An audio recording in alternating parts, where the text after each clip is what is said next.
recognized or have really thought through the likelihood that a parity is going to break to the downside and how easy that can happen. Yeah. I don't want to be spreading FUD at all.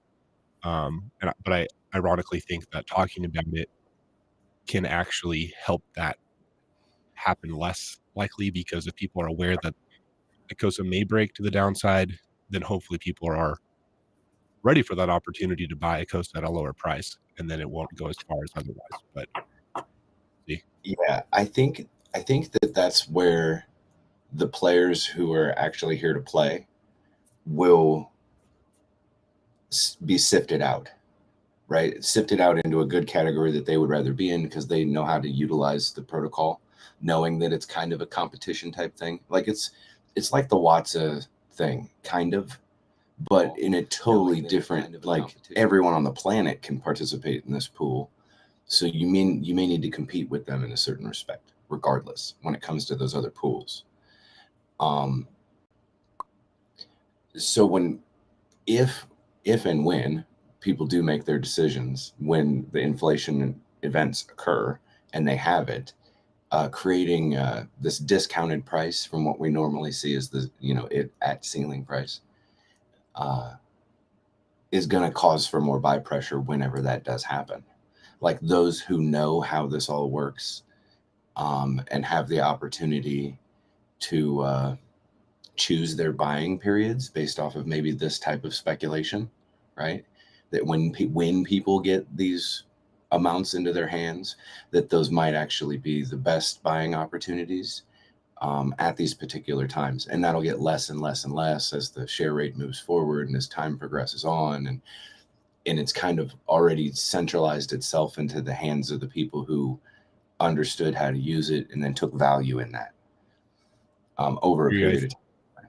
I So. think that right now there's more speculation than likely there will be in the future. Like people don't know how there's speculation on so many ways. Like how much FOMO is there going to be on these HSI auctions? No one knows. How far will parity break? Uh, no one knows. But I think the people that are paying attention have a better educated guess on what that will look like the next cycle. 90 days later, if there's another big, especially big HSI day, I think people will be looking to the past, and if there were massive opportunities the first round, they may not be so massive the second time, and I really expect that to happen. I think that's what you're saying. Mhm. Yeah, it may just take the process happening for people to actually understand what it is that we're saying sometimes. That's true too. Yeah, I don't know. It is not a simple process. Like even explaining one thing that in itself to me seems very simple, like trying to start from the basic assumptions or Yeah. is like this circle of, well, this does this, which does this, which does this, and I end up almost like laughing at myself trying to explain this stuff. Just and yeah, it takes a while for people to grasp how everything works together, and I don't pretend to understand it all myself. I do. I'm just kidding. Yeah, I got a question for the guy that knows it all. Then, how do you how do you find out? How do you find out how many whales how many staked Icosa whales are there? I mean, I know you can go into the Icosa contract on EtherScan and you can pull up holders and see how many whales are there, but that doesn't show any of the stake stuff. Is there a way to just know like how many whales are staked Mm, and the not that, amounts that they have? not that I'm aware of. That there's not an API that pulls that information from the blockchain quite yet to make it look so easy for you to be able to just like um, sort them however you'd like. I don't believe so. No, nothing quite like that exists yet. I don't know of that either. I do know there's a lot of Icosa whales relative to most things because of, at least depending on what you mean by whale, as a portion of liquid supply and what the contract considers whale, there's a lot of, it doesn't take a lot to be a whale. I think a whale's like what 10,000 Icosa or something like that. And if you look at the holders, there's not like a ton of people with 10,000 or more. Yeah, it's only right now, if you were to stake, it's a little over 5,000. Oh, is that all it takes to be an Icosa whale? Is 5,000 now? For now. Yeah, For now. crazy. Yeah. And that's really good yield. What is that, like 10, 20 to 30 a day or something like that? Maybe 20 a day, maybe 30. I don't fucking know. Yeah, I Something think like it was, I think, more than that. I haven't looked recently at what I'm getting per day. But yeah, no, you're right. That's what it was for a whale, just a base whale. Yeah, it's probably around there.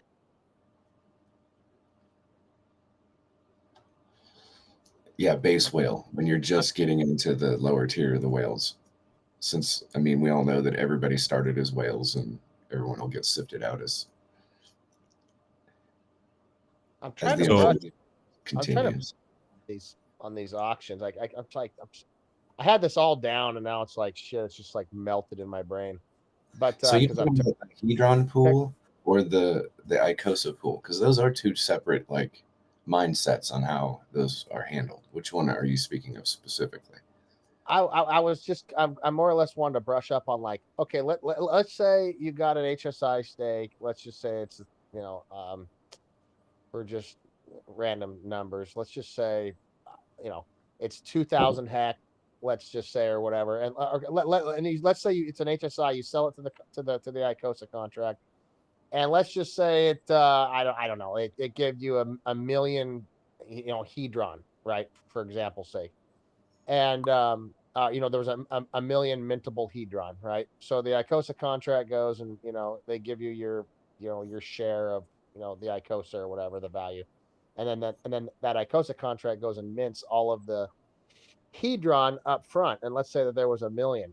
Does that now, when that stake goes to liquidation after 3 months because that contract doesn't pay any of that back, is the minimum bid on that stake 1 million hedron?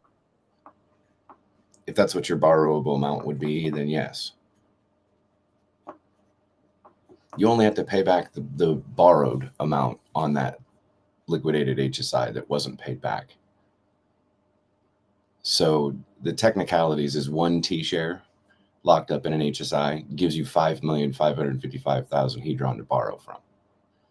So if you somehow get it liquidated, then yes, the minimum bid to win that back, if for anybody else, would be 5,555,000. Now for you as the individual to stop it from being liquidated is just make one payment, which is like a couple thousand hedron or some shit like this, maybe. Well, sure. And then it'll just go right back into your and deal then as an individual. and then if that hedron now gets, so that's kind of like a wash, right? So the I'm trying to like figure this out. So if I was to, I'm just trying to think, like, let's say let's take Icosa out of the equation for a second. Let's just say it's just me. I just say, fuck it, I want my advance. I'm gonna mint my whole 15 years if I have a 15-year stake. And I'm gonna mint it all up front and give it to me. And it's 2 million hedron, for example. And I don't pay that thing back for 90 days. Now that stake goes to the liquidation market. Somebody else has to bid that 2 million hedron, correct? Is what you're saying? So yes, at minimum, right? right. And so so that's kind of like a wash. So how the hell is it paying out to the staker class? How is it, because isn't a certain percentage of that burned? Like half of that shit's burned, and then All the of other it. half. The winning bid, all of it is burned. The You're talking winning, about EES penalties. When you're talking about half of it is burned and half of it is distributed to the stakers, that's a totally different no, thing. no. Yes. No, I'm not talking Yes, about hex. No. I was talking about. no, I'm just trying to figure out how this. Yes, and I'm telling you that what you're going down the road of is for the stakers for Hedron and Icosa for the EES penalties. That if you end the stake before the minimum stake length, then how that would work. Half of it of your penalty gets burned and half of it gets paid out to the stakers in the Hedron staking and Icosa staking pool as well. However, this is what we're talking about is not concerning the EES penalties. Okay, fair enough. So people buying the Icosa, let me ask you this way. People bidding on these Icosas, when they bid on that Icosa, or oh, I'm sorry, people bidding on these HSIs with Hedron, um, uh, that let's say I win one of these HSIs and it was a $2 million Hedron bid. What's happening with that Hedron? It doesn't it also go to the stakers? If you Portion? win, if you win, then it all gets burned. And then the next day at 00 UTC, the Icosa staking pool, the Hedron staking pool, and the Watsa staking pool individually will look at the Hedron contract and it'll ask one question. It'll query one question: how much Hedron was burned that day before? And in that 2 million Hedron that was burned, to win that back, let's say there was no competition, it will see that and then it'll divide the share rate that day of the hex share rate versus how much Hedron was burned. And then it'll print that up per pool and then pay that out to the stakers. And each one with their share percentage will get a share of whatever that was minted that day. So when these auctions come through and all these people are burning all this Hedron, because when you turn in an HSI, you go make one right now and you turn it into the buyback function, you're turning it into a contract that is going to mint you Icosa immediately and then use that borrow function on that HSI immediately. It's going to take that Hedron from that borrow that the contract itself made that you don't own anymore. And it's going to pay it directly to the Icosa staking pool. No other staking pool, not the Hedron, not the Watsa. Just the Hedron goes to the Icosa staking pool at that time from that borrow. And then 90 days later, so now you're net negative on all those HSIs that got turned into the buyback function for at least 90 days, right? Because now it's borrowed it, it's already paid it out to the Icosa staking class. It gave away everything that it borrowed. And then they all get liquidated, and then we get to compete for those at the minimum bid of the borrowed amount that made it all net negative. So now we go in there and we pay the minimum bid, and at the very least, we make it all net neutral again. So now all those HSIs now have owners. There may or may not have been some sort of competition that happened between some of those HSIs that caused for more Hedron to be burned in the winning of those liquidations. And only the winning bids are burned. So there's so many different variables of things that can happen during this process because there's so many HSIs that are out there. It's, you're gonna have to manage gas. You're gonna have to manage which ones you're going for. You're gonna have to manage what you value those HSIs are when you do decide to go bid. And that's different. Using that buyback function and selling it to the contract where it does all these things is different than you as the individual using the borrow function on your own. Because when you just use the borrow function you on your own, you don't get Icosa, and it's up to you to let it get liquidated or not. And it's probably one of the hardest protocols to actually get liquidated, because you can take 15 years of that borrowed amount and pay off. You don't need 15 years, and you may know that. You could pay off 7 years of that borrow right away, and you've already paid the first 7 years of payment windows on that borrow that you took, like making it even easier for you to make a plan in the next 7 years to cover the rest of the borrow if it was so large that you wanted to do those types of things, right? You can short the market off of just borrowing now. Right now, if you saw a huge spike up in Hedron and you knew that the traders are going to come in and sell it back down into liquidity, then you could take a borrow at the top.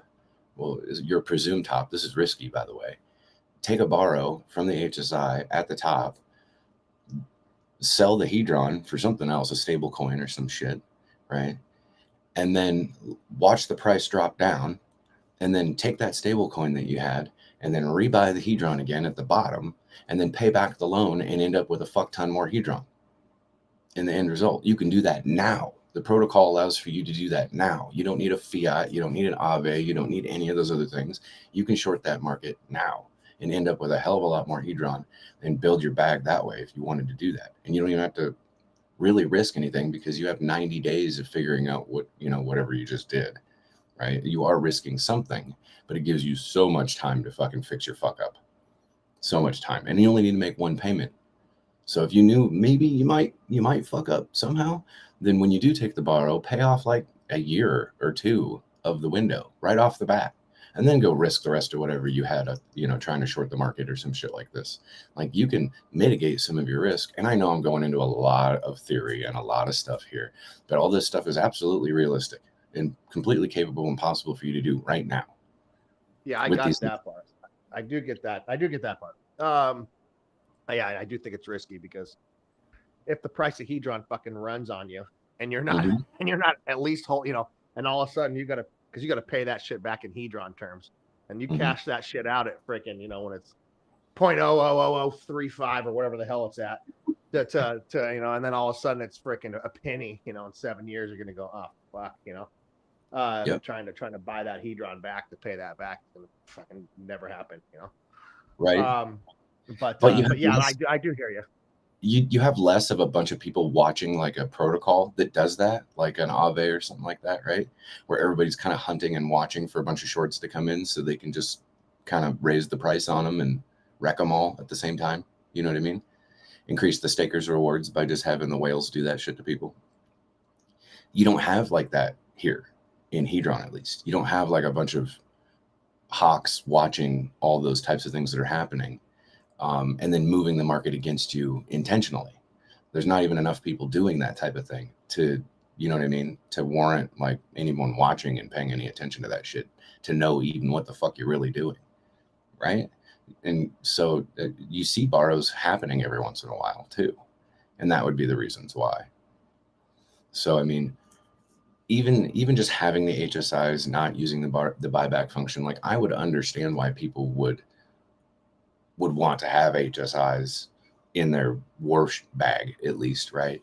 But being able to have like a collection of your own and then buy a bunch more at cheaper discounts while people aren't really sure what the hell they are, but we know what these values are, then it might be encouraging to participate. And I would watch your gas, right? Pay attention to gas that you have at the time so you can continue to keep participating. And I mean that because it's not like it's a one-day event. There's like a lot of time. There's a lot of HSIs that are coming in, and you're going to have a lot of opportunities throughout the next 90. Hexed, maybe this is the cheapest gas auction event ever for Hedron on ETH. I mean, it should only be like a couple dollars to make a bid. Whoever actually does the initial default bid that starts the auctions, it's actually slightly more expensive for those people to actually do that. So I mean, yeah, but I mean, in like general, like this moment in comparison with 2 years after. Oh yeah, and like trying to beat it with yeah, a lot of gas on it. And it could be the SA that does some of that default, but no expectations. But the SA could get the ball rolling a little bit if there's just a lot in there and nothing is going. Some of those default gas. I had already heard from a couple of Hedron sharks that they had intentions on going through and starting as many of them as they possibly could. So that way it would cause a certain amount of chaos and confusion. So they could go ahead of time and kind of pick out which ones that they wanted to see through like other front ends that are currently available for them to do that with. And then in that confusion, hope to avoid competition in the meantime of doing such things, because they know that those 24-hour counters, if you can get a bunch of them started all at the exact same time and then salt and pepper in the ones that you want during those those activated periods, when you have a bunch of them ending at the end of the 24-hour periods, then there may be too many people paying attention to the last 10 minutes, the last 5 minutes, the 5-minute battles, while you can kind of siphon off other people. Because if you have like 10 people in the last 5 minutes all bidding and overbidding and rebidding over each other on one HSI, it would be better to have multiple HSIs coming to a conclusion at around the same time. So then you could split it out to maybe 2 or 3 people competing and bidding with those particular HSIs at the end, causing for you to not have to go through so much damn trouble, right, of the competing in the first place, which makes sense. Have you looked into poly? And I have a little bit. I haven't at all, and I'm just curious, as like, if you don't want to play the games of trying to figure all this shit out, is it better just to put your money in poly where somebody else has got the knowledge and the interest, Or just to stake. basically do it for Just you? stake your hydronol. Just stake your asset and watch. Yeah, like the participating in the auctions isn't the end all be all of things to deal with, right? Like I said, there's going to be a lot of HSIs that are there, and they're going to keep funneling in day after day after day. So I mean, poly would be good for people who just, I guess, they don't really understand that they actually have quite a bit of time to understand the process, get involved, use that to their advantage, such and such, do those things if that's really what they want to do.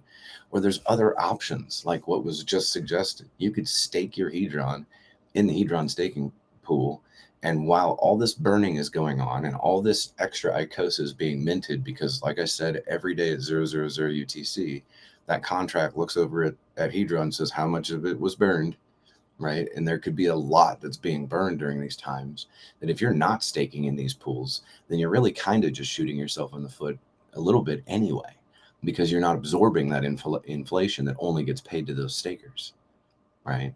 So, I mean, you got a lot of options that you really do want to deploy, other than just worrying about this other protocol that's going to make things easier to save you gas, when you could just do other things that the protocol already has available for the community to be involved in. And I'm not like discrediting the Maximus guys or Poly or any of that type of stuff. I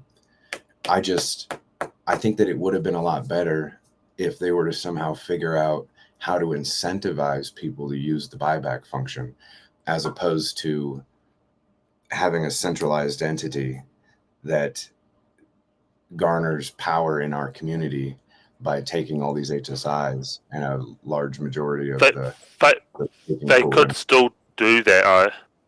I mean, I'm not so much in the max. I actually don't have maxi.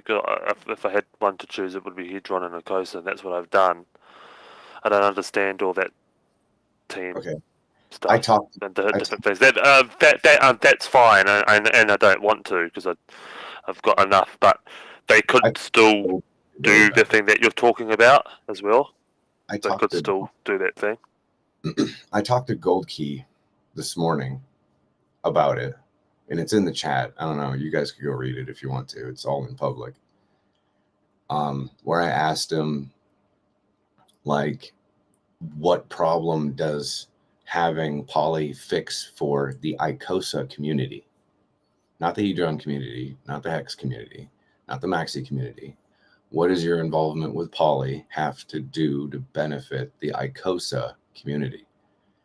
And he didn't take the question very lightly, right? He thought about it. He gave a bunch of stuff, with the presumed understanding that if gas fees are so expensive later, that with the HSIs being involved, that it would be good to absorb some of them to help people actually ride them to fruition. Which, if that's what people really wanted to have, then that's their prerogative, right? They can do that if they want to. As a Icosa community member, I prefer that us as a community has the opportunity to do what we were all told that we were going to have the opportunity to do, and that's turn in HSIs and have the opportunity to bid on them at a later date. To have our community deliberately go create a centralized entity that does have more power than everybody else to create this competition, right? If we were to have a talk about, oh no, the big dark guy in the corner might buy up all the HSIs in the auction from everybody by himself, and then he'll have control. What would we do then? That would be not a good thing to have happen. And then the poly thing is a guaranteed that situation. You have this proposed situation that nobody can answer because nobody's really sure, that you could be like, yeah, maybe that might happen, right? That's just the way that it is. And then you have someone that makes a protocol that guarantees that that's the case.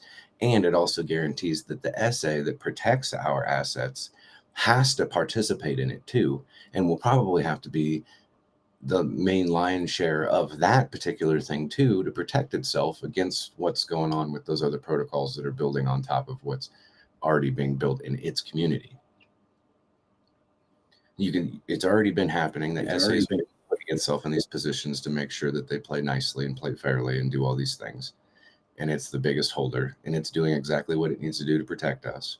I'm just speaking as an Icosian, that I've never heard any of us bitch about the gas fees for HSIs when we're using them to be able to cause for more inflation on staking pools that gets paid back out to us as community members that are participating in the staking protocols, right? This is how it works. This is how we explain it to people, how it works. And then to have somebody come in and be like, yep, no, we're going to try and buy as many as we can, but we're not going to actually participate in the rest of the protocol like the rest of you guys would have the opportunity to do. We're just not. Yeah, but who's buying, right? That's not like it's just one guy. And if you see the poly contract as one whale, imagine that you don't know it and it's not centralized, it's one person. And if this person decides not to use the buyback function, is the same or not? Right. Yeah, and you can have this proposed thought process of maybe it could happen if it's one person, but that would be like almost an impossible task for one person to actually do all of that work on their own, right? And even the poly guys understand that they're going to have multiple amount of executors that are in control of the actual bidding in the first place of these HSIs for this. And they have a backup plan that if those executors aren't successful, then they're going to get involved into the staking protocol by putting that Hedron into the Hedron staking pool. And that's when my conversation with Gold Key, which we'll probably actually have in like a actual chat like this, that's not in the regular chat, where now he is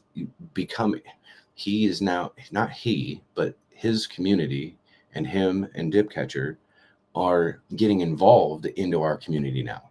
We don't have problems with gas and stuff like this on our staking protocols, and that's your claim to fame for the whole staking thing for Hex. We don't have these issues, and now you're putting yourself in a position to be involved in the staking protocols as well. And now, instead of taking it as a negative thing and being like trying to strong arm somebody, right? I took the approach of, well, if you guys want to play the game, then let me put you in a position to make it advantageous and incentivizing for you to be here. And if you understand why us as stakers would feel maybe a particular way, because there was some popping off going on Twitter from some Icosa people towards their direction. And it was more, I mean, in my thought process, it's warranted for people to be a little upset that they're coming in and garnering some sort of power and having pretty much coming to our community and trying to get them sucked in to give up the next shiny object for the next shiny object. I completely get that. But having them available with all these protocols that they can do, I just made the suggestion that maybe somehow we can figure out an actual protocol that would benefit the community members that are here instead of their community.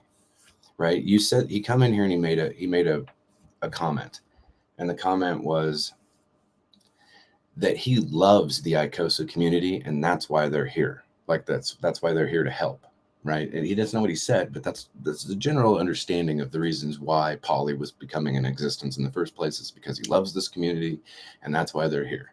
And that's why I questioned, do we have a problem with gas? Do we have this issue or something like that? Hold on, Hamish. it's also to enhance Hex, because what Hedron and Icosa have done is that they've saved Hex, and so has Maxi. That's Those fine. two The dApps or protocol, platforms have saved Hex, and so you don't it's need that it's in our interest for Maxi to help Hedron and Hedron to help protocol. Maxi people as well, and that's what's happening. The protocol for our community always suggests through the arbitration that you buy Hex at certain price points. Always. There's nothing that suggests that any of these other assets can run away from any situation and cause damage in any sort of fucking way. Period. So when it comes to the staking protocols for Hedron and for Icosa to get more Icosa, and they're making all these other things, I'm fine with that. That's fine. But if part of one of their protocols now gets them involved into the Icosa contract, which is separate, in my opinion, from the gas understanding and things like this, and they want to come in and they want to be a part of the community, that's great. Nobody's saying that that's negative. We have an opportunity now to have these guys who build these things to be able to benefit our community, right? Which, if we're going to say that we're all the same community and coming together and trying to do new things and build new stuff and benefit each other, then that's what we should be seeing. Isn't So that what I it have is? Isn't that what it is though? It's not like Gold Key or Dip Catcher are benefiting any more than you would, right? dude Or am I in the way that no, not to my understanding, no. If anything, they would just have a real general understanding, since they built their ecosystem, which ones to actually deploy their assets in, because it'll be the most rewarding one in the end result, right? Which I'm sure that their whole community understands which ones those are, which is fine. That's the way that it's supposed to be, right? The ones with more knowledge have the advantages, so they just take advantage of those things. Here, we have a particularly unique type of situation where, if there was to be an entity that was to take some sort of centralized ownership of the asset, I'm fine with it, since they are our community members, right? It's not like it's some other exchange coming in that's like trying to just take everything from everybody, and that's not what I would even suggest that they're trying to do there. I think they're just trying to garner more of a relationship as the assets progress into all these events and all these other things that are happening. Because Poly is not like going to continue to keep happening over and over and over again. So it can progress into something different, in my opinion. And I'd like to help them. I'd like to help them Excellent. You make me think with a lot of words that you're saying, and I'm start thinking how I will call myself as a poor bag holder, no? Uh, how can I chase or try to get benefits against sharks, dolphins, whales of the ecosystem that even they have more knowledge than me, no? And not only more knowledge, more money, and they have this advantage of getting these stakes with 10x bonuses, and they have advantage for against even new users for 15 years because of these 10x bonuses. That's my question, man.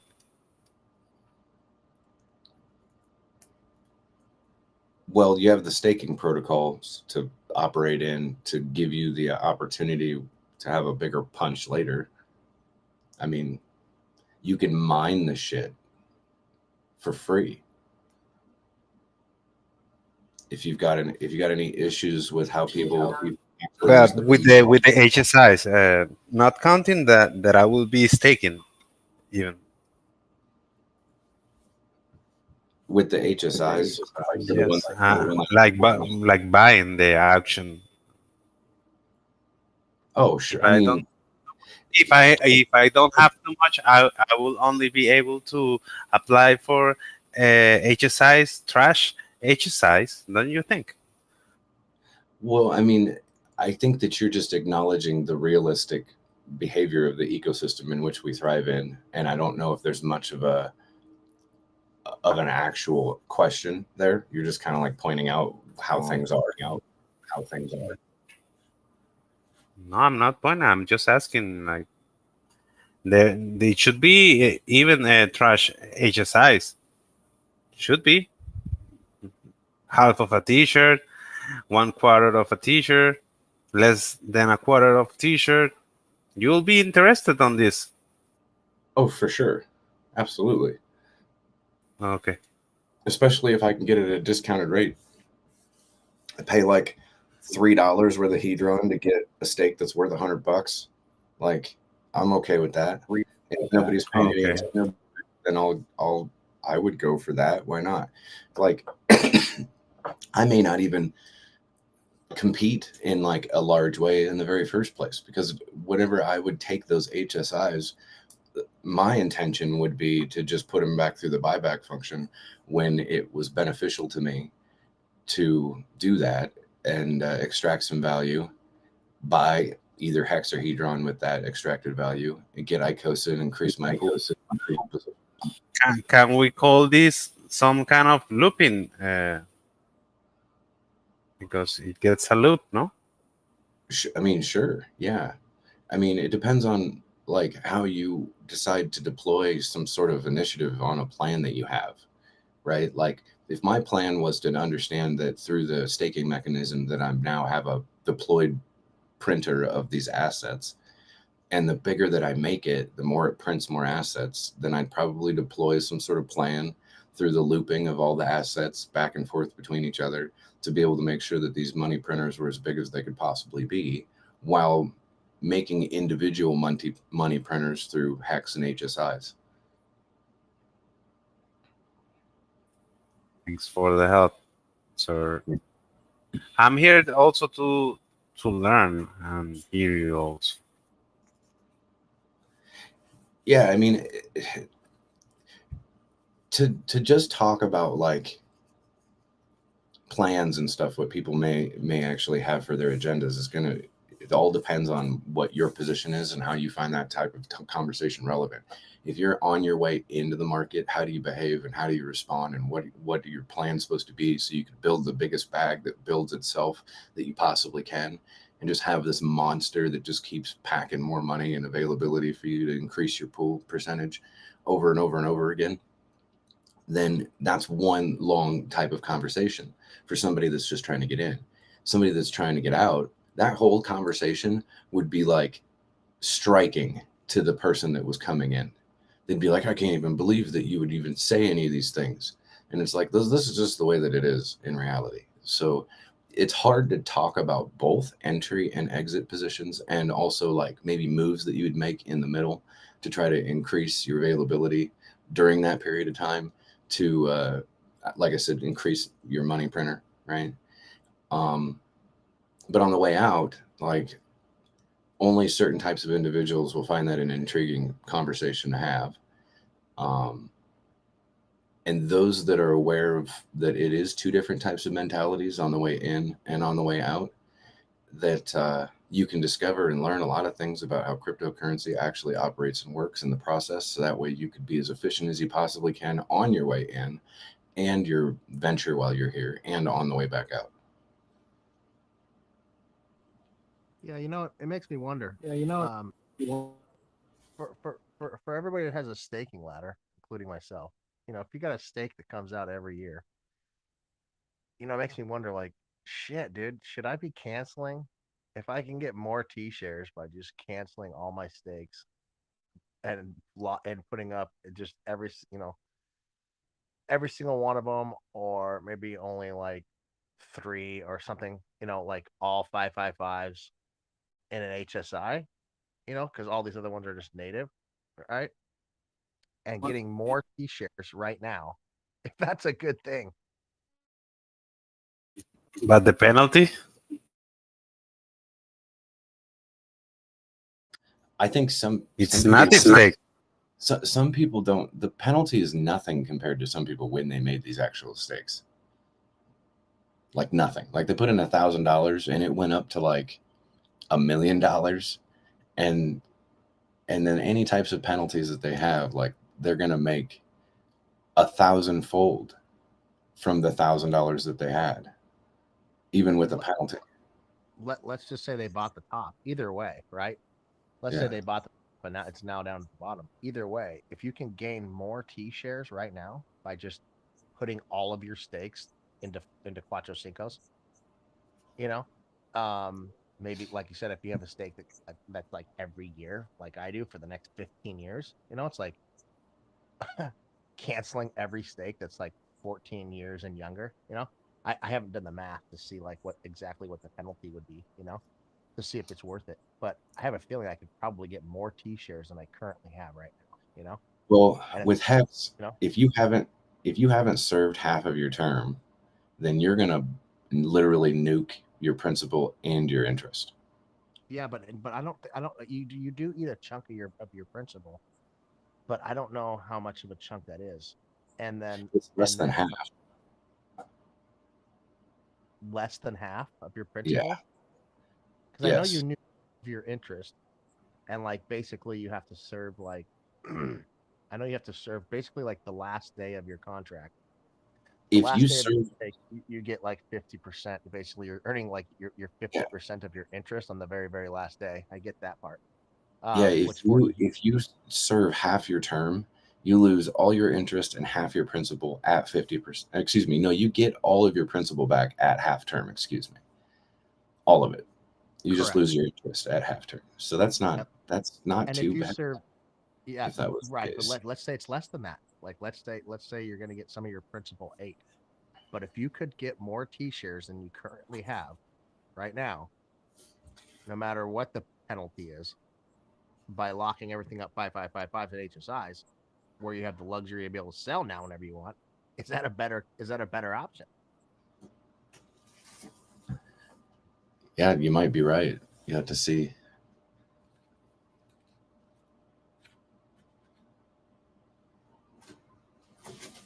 Do you have Staker app? I'm sure you do.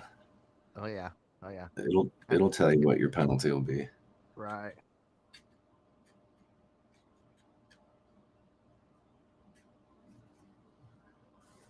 I mean, I'm fine with it. Go for it. I'm a staker. Pay me. But it just makes you wonder for everybody, right? Like, I mean, besides the fact of, well, the if stakes. I did. I will confess, I did. I broke one stake and I minted on Maximus, and I doubled the hex that I put. Well, that's risky. I'm glad you won, but that's risky. Yeah, the premium was like 2.2 per hex. Per maxi, sorry. Right. Yeah, I went into Maxi, decently hard, but once that shit was like 1.5, I could flop it back for 1.5x. I was like, see ya.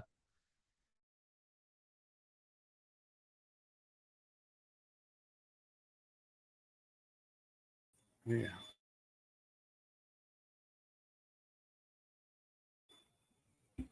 But EES and a stake to get liquid to go to Maxi is pretty ballsy. But anyways, yeah. No, but it was before minting.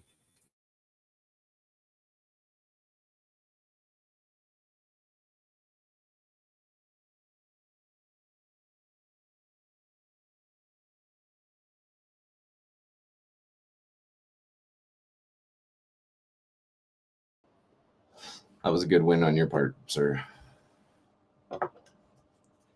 Good win. Usually that's I will make some coffee.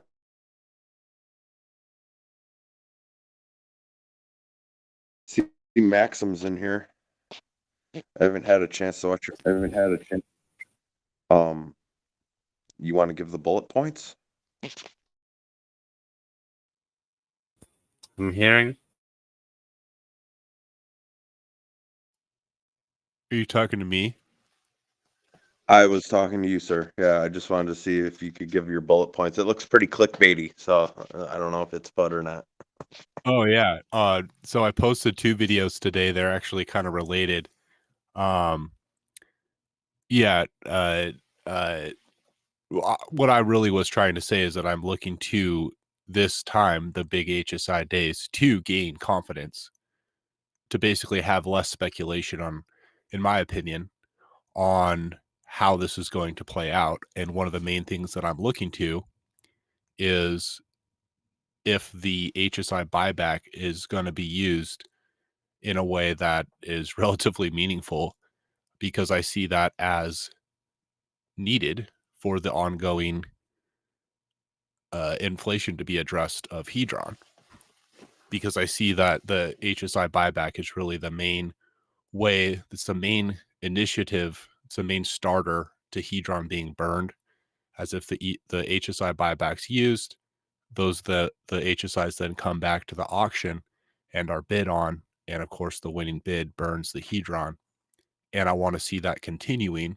That whole process also gives a reason to buy Icosa, because that process is very impactful on the yield in the pools, including the Icosa pool, not to mention the Hedron that comes in.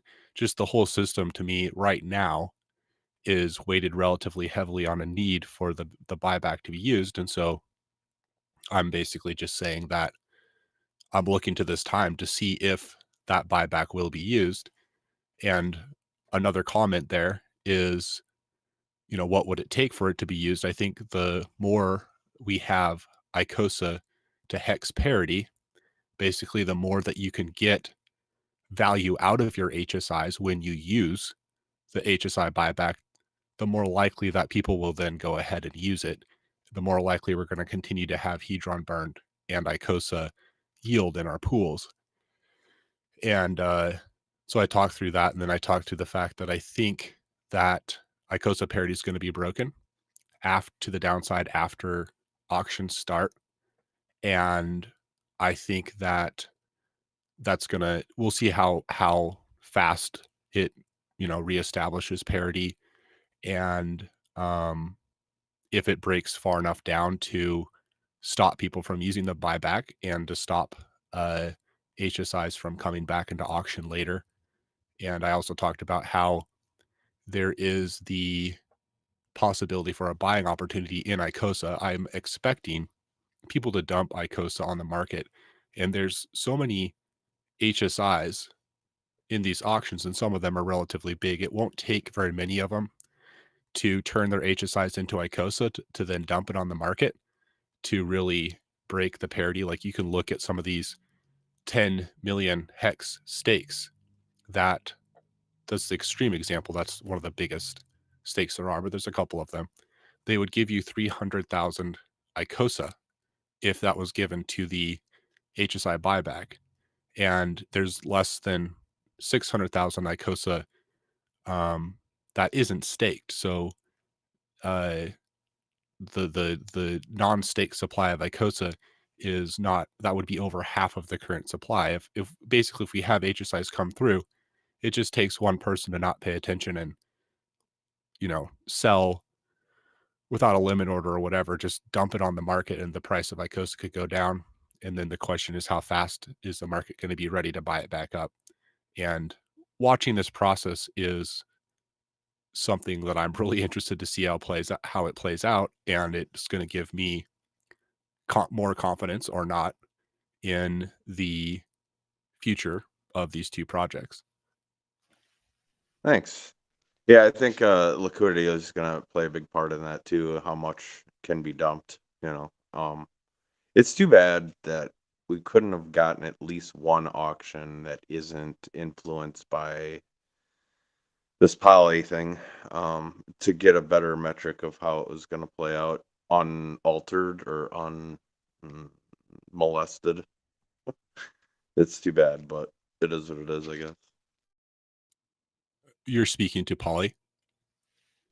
Yeah. It would have Yeah. been nice to just like have at least one go through. Yeah. And I hear the arguments against Polly. It just reminds me of something we see in crypto often. We see the projects are relatively decentralized, and then people pool together for one reason or another. It happens with mining. You have a bunch of individual miners, but they're all working together.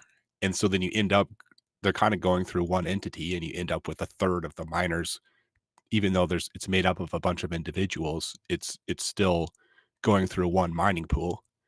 And this is kind of happening now with Poly. And I don't know exactly what I think about it. One of my thoughts with Poly is that, from what I understand of the project, none of the HSIs that they win is going to go through the buyback. And I don't want to say that I want that to happen, but as I kind of said earlier, I think the buyback's really important for the health of the system. And it's just an observation that we'll see how much interest Poly even gets. I don't know. But whatever interest it has, none of that is going through the HSI buyback, and none of those will continue the health of the system that the buyback brings, which is, I don't want to say it's a bummer. It's just an observation, and I don't know how to make their project necessarily better, because it's not a given that the buyback's going to be a good decision if the parity gets broken, and if they promise that they're going to use it or something. I could see that not being the best interest of their the people sacrificing for it. But I don't know. It's an interesting thing. It's the same problem we have everywhere else now happening here, and I don't think people have really come up with a good way of stopping this in crypto in general.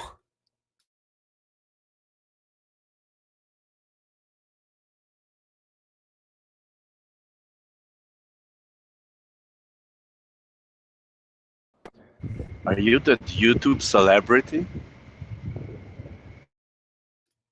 I do have a YouTube channel. I'll take the celebrity name. I don't feel Yeah, like a I celebrity watch name. it. Thanks, I man. watch it. I think that educating people that having their own ownership of their assets, with having their own availability of options with those assets, and not giving them up to another entity that now makes those decisions for you, is the only way to really be about it. You can't stop it. It's open source. It's the way that it is. People are going to do what they want. But still educate people with probably the most efficient way to be is to educate yourself and do the things individually on your own, so you always have the options of your individual choice.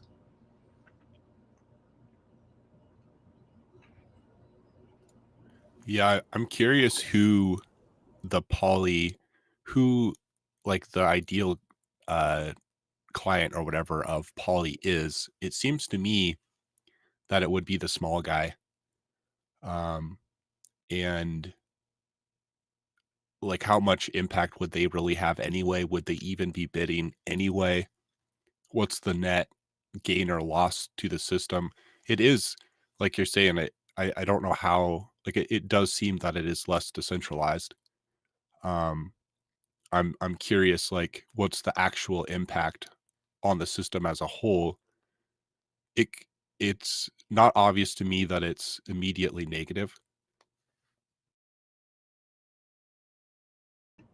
I saw a post from it was either Dipcatcher or Gold Key, one of them, and they posted a statistic that the squids that are staking in Hedron have there's over 900 and something squids that have staked almost a trillion Hedron between them. And those are the 5% bonusers. And their stakes are going to end on the day that the auctions begin. So I think that I don't think, but he made the comment that they were thinking about extending the minting period another day or two to try to suck that whole class of 5% minters in, which the description of that 900 and some odd Hedronians who are staking in the Icosa protocol for their Hedron actually are the ones that hold the power with the majority of the staking protocol to use their hedron in these auctions, and they would like to absorb that from them. Very interesting. Yeah. So you already have identified where the power structure in the asset is through the squids. If they banded together, they could actually come out on top of this whole thing, considering how many HSIs are there and how many of them there are versus the rest of us. So they're the group that would win if they actually did participate the most. So they'd want to accept their availability of doing that. Yeah. What they want to do. That's really interesting. That's a good observation on their part. Not saying that I like it or not, but that could be to their advantage. Do you know off the top of your head what a squid is in hedron? How much hedron that is? Like 1.1 billion or something like that. Okay, that's right. That's the 30-day. That makes sense. Yeah, a little over 1 billion. Okay, interesting. I do feel like the numbers are probably skewed because if like I have a bunch of accounts that are squid accounts, and because the incentive is kind of set up to have multiple accounts, in my opinion, and so I wonder how much they're overestimating squids. Well, I mean, isn't that what happened with hex stakers too? Like you go look at the staker app and it says that there's 70 some odd sharks and over 1,000 some odd dolphins, but in reality a bunch of those dolphins are actually sharks, so there's probably hundreds of actual sharks, and some of those sharks might actually be whales. Yeah, So I mean, the incentive with Hex is, for me, it's I don't want all my Hex in one wallet. And the more Hex you have, the more it makes sense to take the time to set them up on another account, I'd say. Yeah, Yeah. I think you're right. And I think Hedron's probably like that, but more extreme. At least I've gone a lot more extreme with Hedron than I did with Hex. Here's an idea for you, Maxim. If you like to have your all your stuff in different wallets just for security protection, why don't you do it the other way around and just create like a fucking like a big ass multi-sig and put all that shit in one wallet, and then you're gonna get way more yield and staking rewards off of each one of these staking, whether it's Hex or Icosa or Hedron. You're gonna get way more yield by clumping that all together and having it all split. Yeah. No, that's totally true. Like Hedron gives you yield bonus. And so for me, I value optionality a lot, and that's what I'd be giving up because, of course, with the larger bonus, it comes with I'm forced to stake for a longer period of time. And, for example, we have these auctions coming up. Personally, I wanted all my Hedron available for the optionality to, if these go on some crazy fire sale or something, I want to be able to act on that. And so it's the question of, is the bonus worth more than the ability to act, basically? And for me, I valued the optionality enough to make a bunch of squid accounts, basically, in Hedron, a bunch of 1 billion accounts. And I have some bigger accounts too, but I don't know, that was kind of my thinking of why I didn't just go in one big account, is because I wanted to have it available to use. Yeah, that makes sense. And it's the same thing for me with Hex, is it's optionality. Like, I want to be able to use my Hex, and I'm not like, everyone's buying these, in my opinion, because eventually they're planning to sell. But it's a very big no-no if you ever say that. It seems like. And a lot of it for me too is with all of these, I'm trying to have whatever token I have available when I think the market is peaked. I've been through enough bull and bear markets to regret holding through them. And so I'm trying to like, I have long stakes that are going to be way past probably this, the next bull market, but I have some available to try to sell some. But I don't know, it's kind of the same thing for Hex for me too.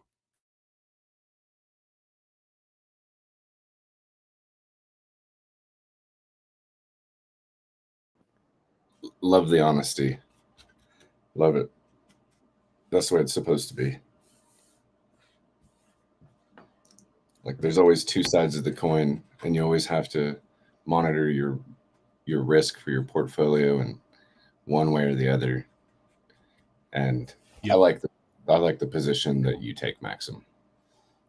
Yeah, I mean, I'm always trying to learn, and I started as a trader, and so I missed out on bull runs because I sold early. Like I wasn't that early, but I had Ethereum, for example, at $8, and I sold it all at 32, and I had to buy back, and I think I still bought back at, even from today's price, it was a low price, um, but I was like, okay, changed complete mindsets to I'm only in this to trade to wait. This stuff is awesome. Like I love the idea behind cryptocurrency and I want to hold. And so then I held and I feel like I went a little bit too extreme on the hodl mindset. And now I'm kind of like in between the two where I don't really consider myself a trader, but I am trying to make educated guesses with smaller portions of my portfolio on certain opportune times. And so far that's been satisfying. You're a hybrid that took the hard path and learned that being an extreme of any of those other options is always a bad result.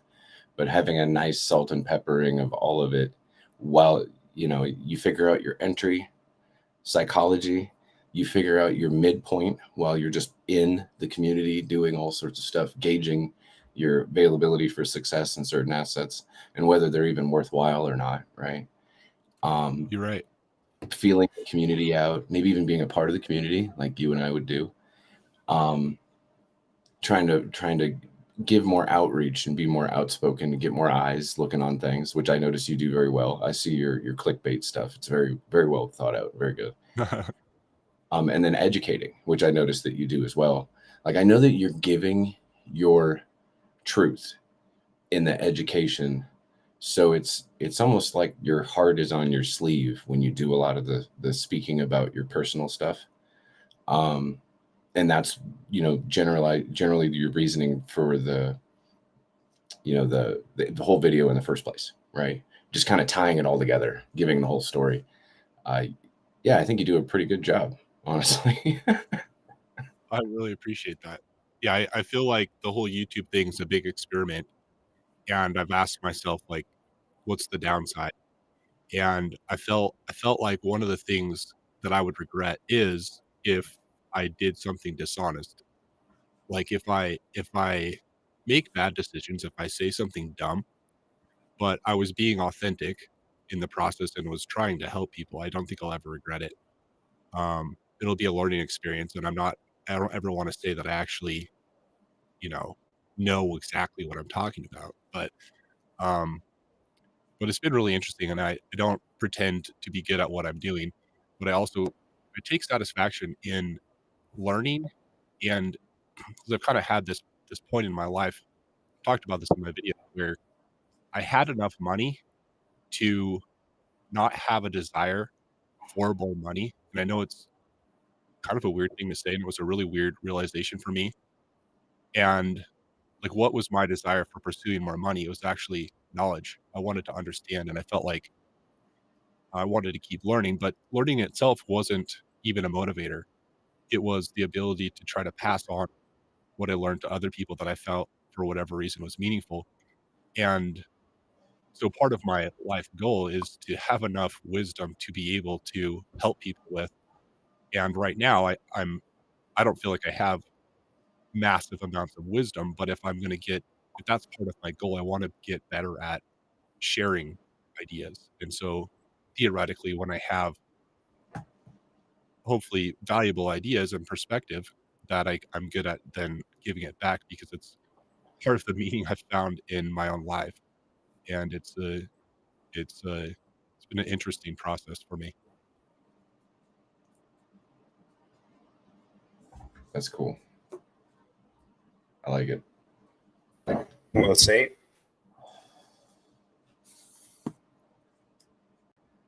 Yeah, I sure your videos, man. I'll be honest with you. I've watched pretty much, I'm sure, all of them, and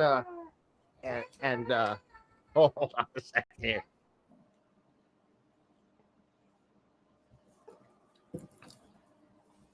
Thanks, man. Yeah, I know you take a big risk, doxing yourself. That's like, that'd be one of my biggest concerns, is just a security aspect of it, especially if the shit becomes worth tons and tons of money, so that's a big risk that you're willing to take. So to teach people, so that's pretty cool. Yeah, I weighed that downside too. Yeah, we'll see how that turns out.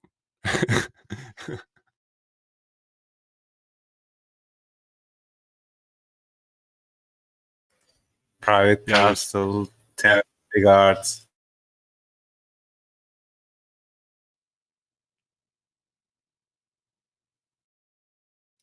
Yeah, when I first started posting, it was funny because people were like, I got a comment like, where did you come from?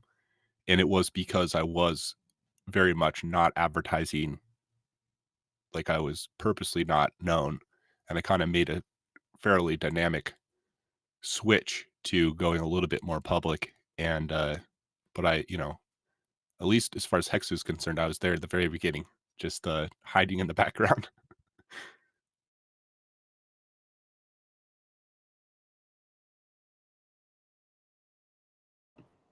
Let me ask you, how much longer you think we got in this bear market since you've been through this? This is my first bear market. I got into Hex at like a freaking penny, and I rode that bitch all the way up and FOMO'd the living piss out of the top of it. And now and now I'm experiencing the first bear market. Yeah, How which is painful, because totally. totally over leveraged myself. But I mean, not leverage in an actual like trading leverage, but yeah, just money wise. And Right. so yeah, I'm just curious as where your head's at. Is like, I mean, I think Yeah, it's from all the research I've done, it's leaning on, it just really leans on interest rates, coming Yep. down, and pray to God we don't go into World War III or something like that. But the fact that BTC isn't dropping right now after this last rate hike and actually climbed a little bit was like, do you see Right. this as, and then future interest rates sound like they might drop, they might actually go down. So if this isn't going to tank BTC, which is like, fucking, what we track, and because of Hart's law and all that, Yeah. do you think that maybe this is the bottom right now, and that if that's the case, I mean, there's an argument to saying, shit, Pulse Chain might really be right around the corner. Yeah, I'll try to give you the most honest answer I can. I feel that predicting macro market changes, especially in the short term, are very, very difficult. And that's something I actually try to remind myself of a lot. I don't know what's going to happen. What can I do that makes me win regardless of what happens? And that's kind of how I'm thinking of it. And I could see, like you're saying, I think the Fed has a lot of control, and I recognize that since the beginning of Bitcoin, we really haven't had a Fed that is hawkish. And we're throwing some dynamics in the equation of what makes crypto go up that we haven't had before, and so it only makes me more humble to myself, and be less quick to say that I know it's going to happen. And so for me, what I've done is, I think we're at relatively low levels. I mean, Bitcoin has actually dropped more than this in the majority of its dips, but it's low enough. Like, Hex is down quite a bit for me to buy at these levels, because I don't know if we're going lower. But I don't buy everything. I have funds set aside so that if we go lower, I'm still happy and can hopefully buy the dip. And so I don't know. And I've tried to put myself in a position that I, in a sense, don't really care. I've tried to maximize on the fact that I don't know and act accordingly. Um, like I could try to do percentages. I try to think in percentages. What's the percent chance that we're going lower? Um, I think I have been a little bit surprised how well Bitcoin has held up so far, personally. Um, Even just looking at technical analysis, it really looked like we were going to drop lower, and we haven't yet. I do feel that we have more pain in the markets, and a lot can happen. So I don't know. I still put it at like 50%. It's we might drop and we might not. Um, I think, yeah, I don't know. And another thing, for what it's worth, I think that Ethereum, personally, going so like almost flat right now, it's not really inflationary or deflationary, has a pretty bullish effect on the market as a whole. Um, just because it's the second biggest market cap, it's the second most traded token aside from stable coins and Bitcoin. And I think that would otherwise actually potentially have really pushed for a bull market to come, because I think that's going to influence what would otherwise be extra sell pressure that we've taken off the market. But now we have a broader economy that is really meaningful. What the Fed does and what these other countries are doing with some tightening going on, that affects people's pocketbooks. And it's really interesting to me to see, because I see crypto as a relatively speculative asset, when I would expect, when people are fearful, to not really want to put a lot of money in. But then we also have this interesting dynamic where people are losing a little bit of trust in the monetary system, and how many people are going to turn to crypto, regardless of its speculative nature, as a safe haven, even if it's just a portion of their portfolio. I feel like that narrative is potentially more real than it's ever been. There's been pundits of various types that are more freedom focused, and they're starting to say, like, I don't trust my government anymore. I want to hold money in crypto. Like, Andrew Tate, of all people, is one of the people that is just yelling that message, I hear. And so it's interesting. It's very hard for me to predict, and I don't have a clear answer for you. I mean, I could look at the same thing everyone else is and seeing the projected interest rates rising, but I also know that everyone else knows that. And if everyone else knows that, they're going to act accordingly. That's going to be priced in. And there's always second order thinking of sorts that that needs to happen, I think. If everyone knows something, then how will they act from that? So, and then you act off of what you think other people are going to do. And it's not easy. And because of that, like I said, I haven't bet very hard one way or the other. That's a really long answer to your question. Let me ask you this question. Being that you were in, Hex from the beginning, and you were probably there, if you were following Richard, to see that he called the 20K Christmas top, and come around this cycle, uh, for Richard to basically, were you able to tell off of that tweet that he showed, BTC falling out of the parabola? Were you able to, uh, did that click for you to say, oh yeah, boom, yep, he's saying here's the top, and oh yep, shit, he's a guy that's freaking made all these amazing calls, and oh shit, boom, better sell all my shit and go into stables? Were you able to do that? Because I noticed that some OGs that have also been around since the beginning, I won't name any names, but I know that they also FOMO'd the top right there with me, thinking that Hex was going to $1. And so I was just curious as to, were you able to actually see that he called the top on the day and make any moves because of that? Yeah, I Because like the question. Yeah, I actually didn't. I did not. I wasn't FOMOing. I was very aware that um, we're well on our way to the top. I wasn't I did think we were probably gonna go a little bit higher than we did. I did feel that the market stopped faster than I expected.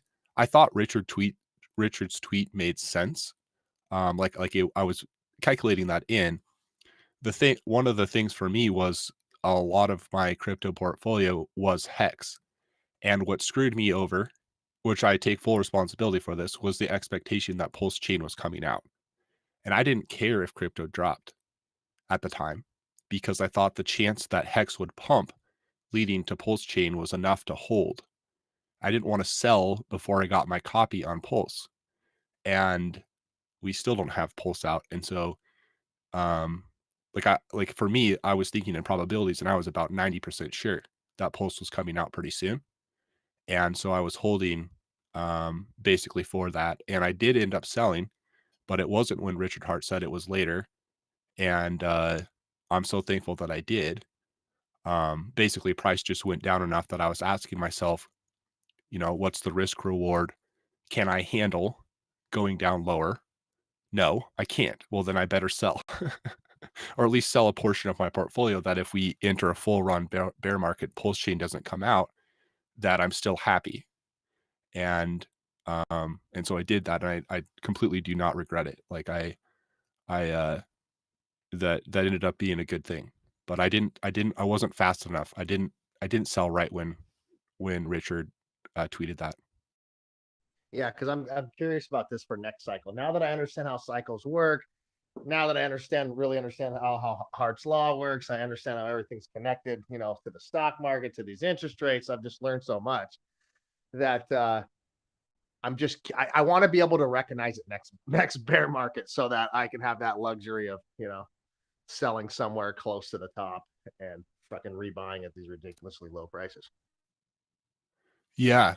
Yeah, I think I'm a fan of dollar cost averaging in and out in general because that because I'm a fan of recognizing my own ignorance and the fact that I don't pretend to know where the top or the bottom is basically the foundational reason for why I would average in and out.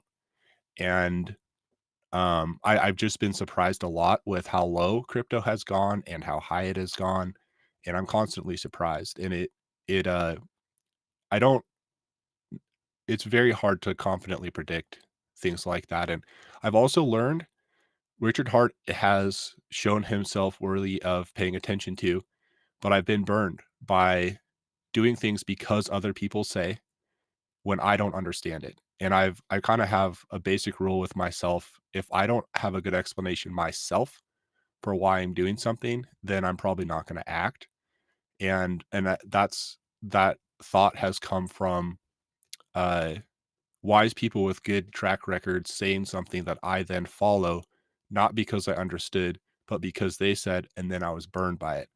And I've also honestly in the process become, for what it's worth, I've become a lot less um smart people really aren't that smart, basically. I don't Just the longer I'm here, the less impressed I am with pundits in general. And um what I pay attention to is the explanation. If I can't understand their explanation for saying why, that's probably because they don't understand it or they didn't explain it well. Like most explanations are not very hard to understand if the person that's trying to explain them actually understands it. and and I don't know. I weight good explanations very highly. That's what I use to make my decisions, and that's one of the simple principles, I guess, that I cling to very tightly.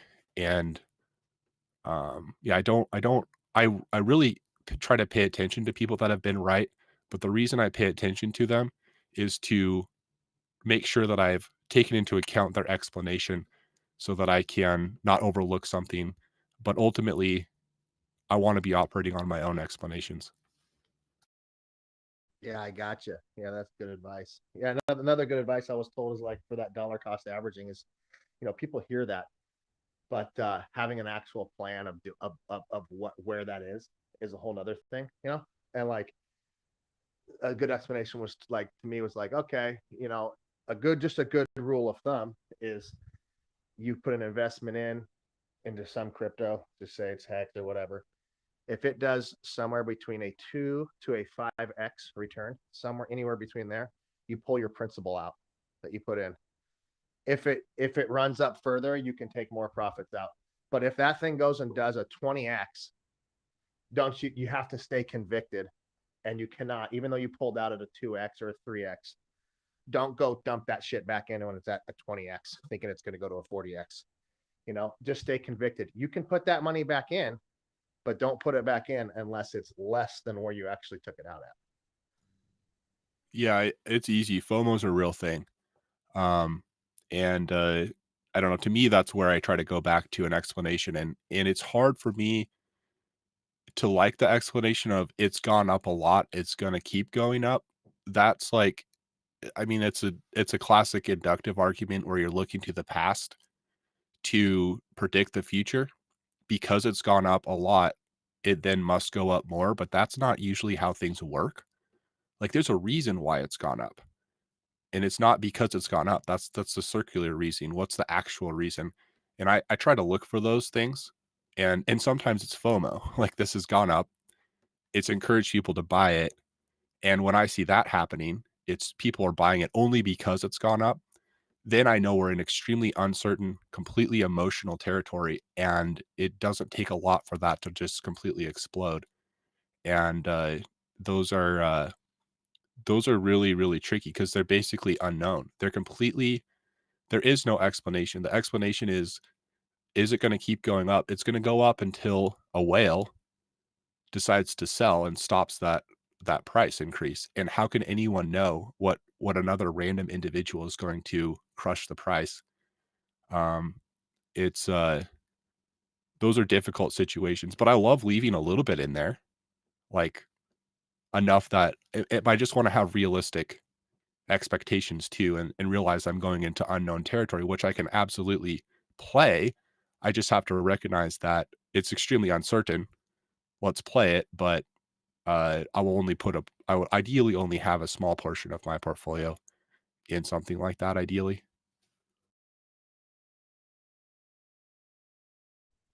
Right on, man. Well, I'll let some of these other people talk. I've been rambling, so feel free to ask anybody else. Ask this guy some questions.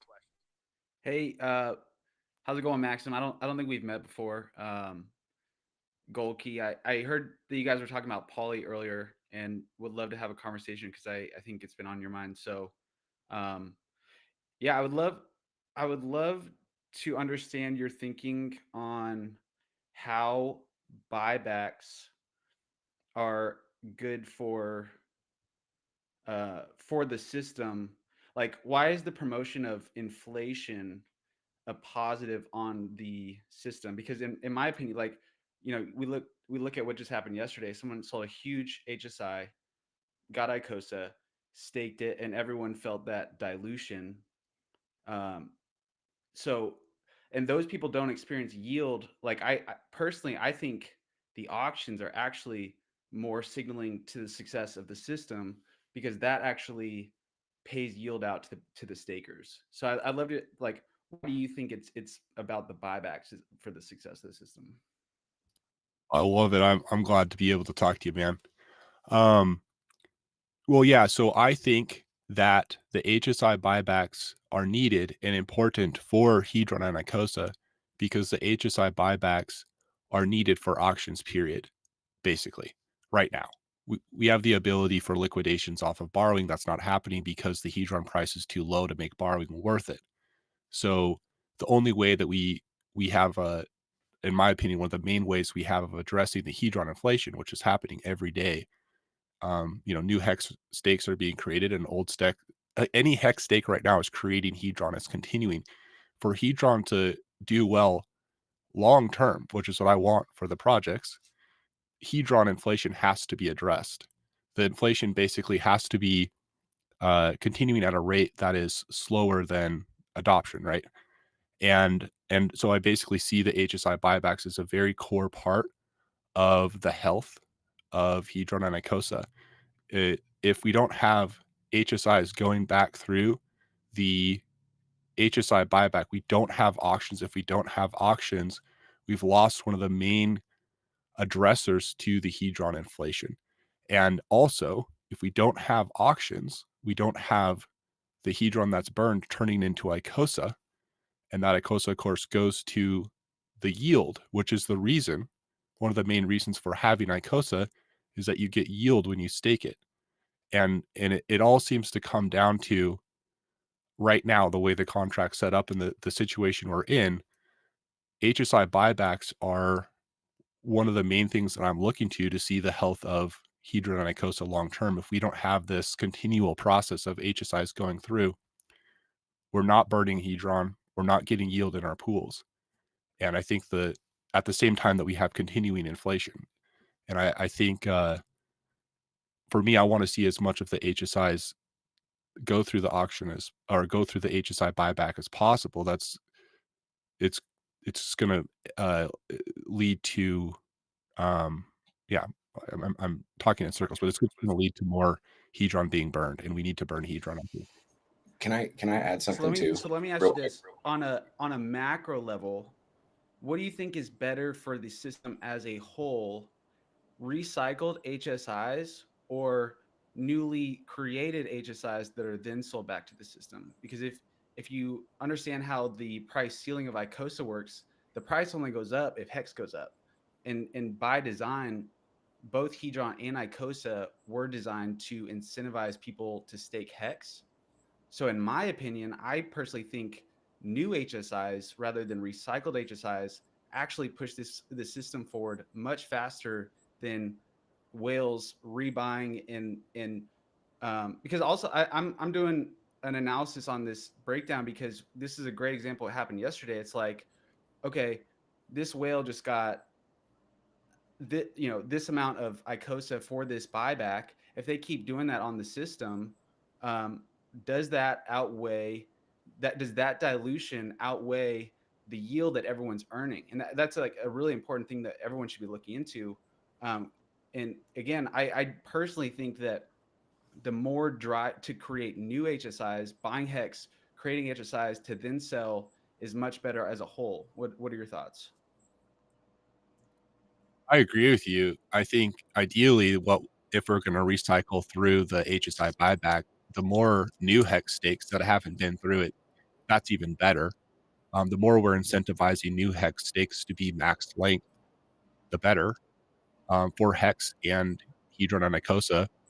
Um, so, to me, but the system will continue regardless of if they're new HSIs or current, and I wanna see both go through just because I think we have a lot of Hedron that needs to be addressed, and I see that, like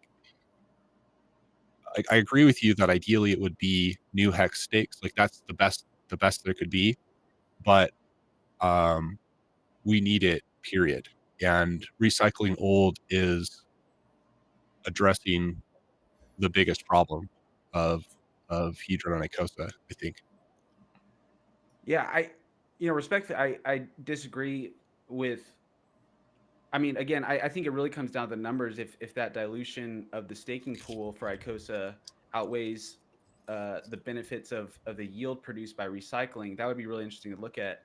But again, like I think people are overestimating like poly. Poly is a one-time thing. It's going to have a bid period through the launch of these liquidation auctions, but like this isn't the end of this system, right? Like it's going to continue. There's going to be new HSIs, new systems in the future. So to me, it's kind of like, um, how do we encourage more people to stake new HSIs rather than recycling, and that benefits both Hedron and Hex and Icosa all in one. So um, I don't know. I personally, I've been really trying to understand this recycle theory on why it's good for the system. I think people look at it and say, "Oh, this is going to pay me more yield." People that are recycling this, but at the same time, we just saw like, you get diluted every time a whale rebuys their stake that no one else could buy. Way big, getting way more Icosa for the buybacks, bigger than small HSI's buybacks. So it's like, you know, how is that truly, does that Right. truly benefit everybody?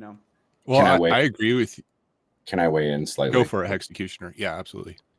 I would say that even from the very beginning, on the educational understanding of like the game theory of Icosa staking in the first place, is that there's this add function on it for you to add to the stake and a possibility of making another wallet.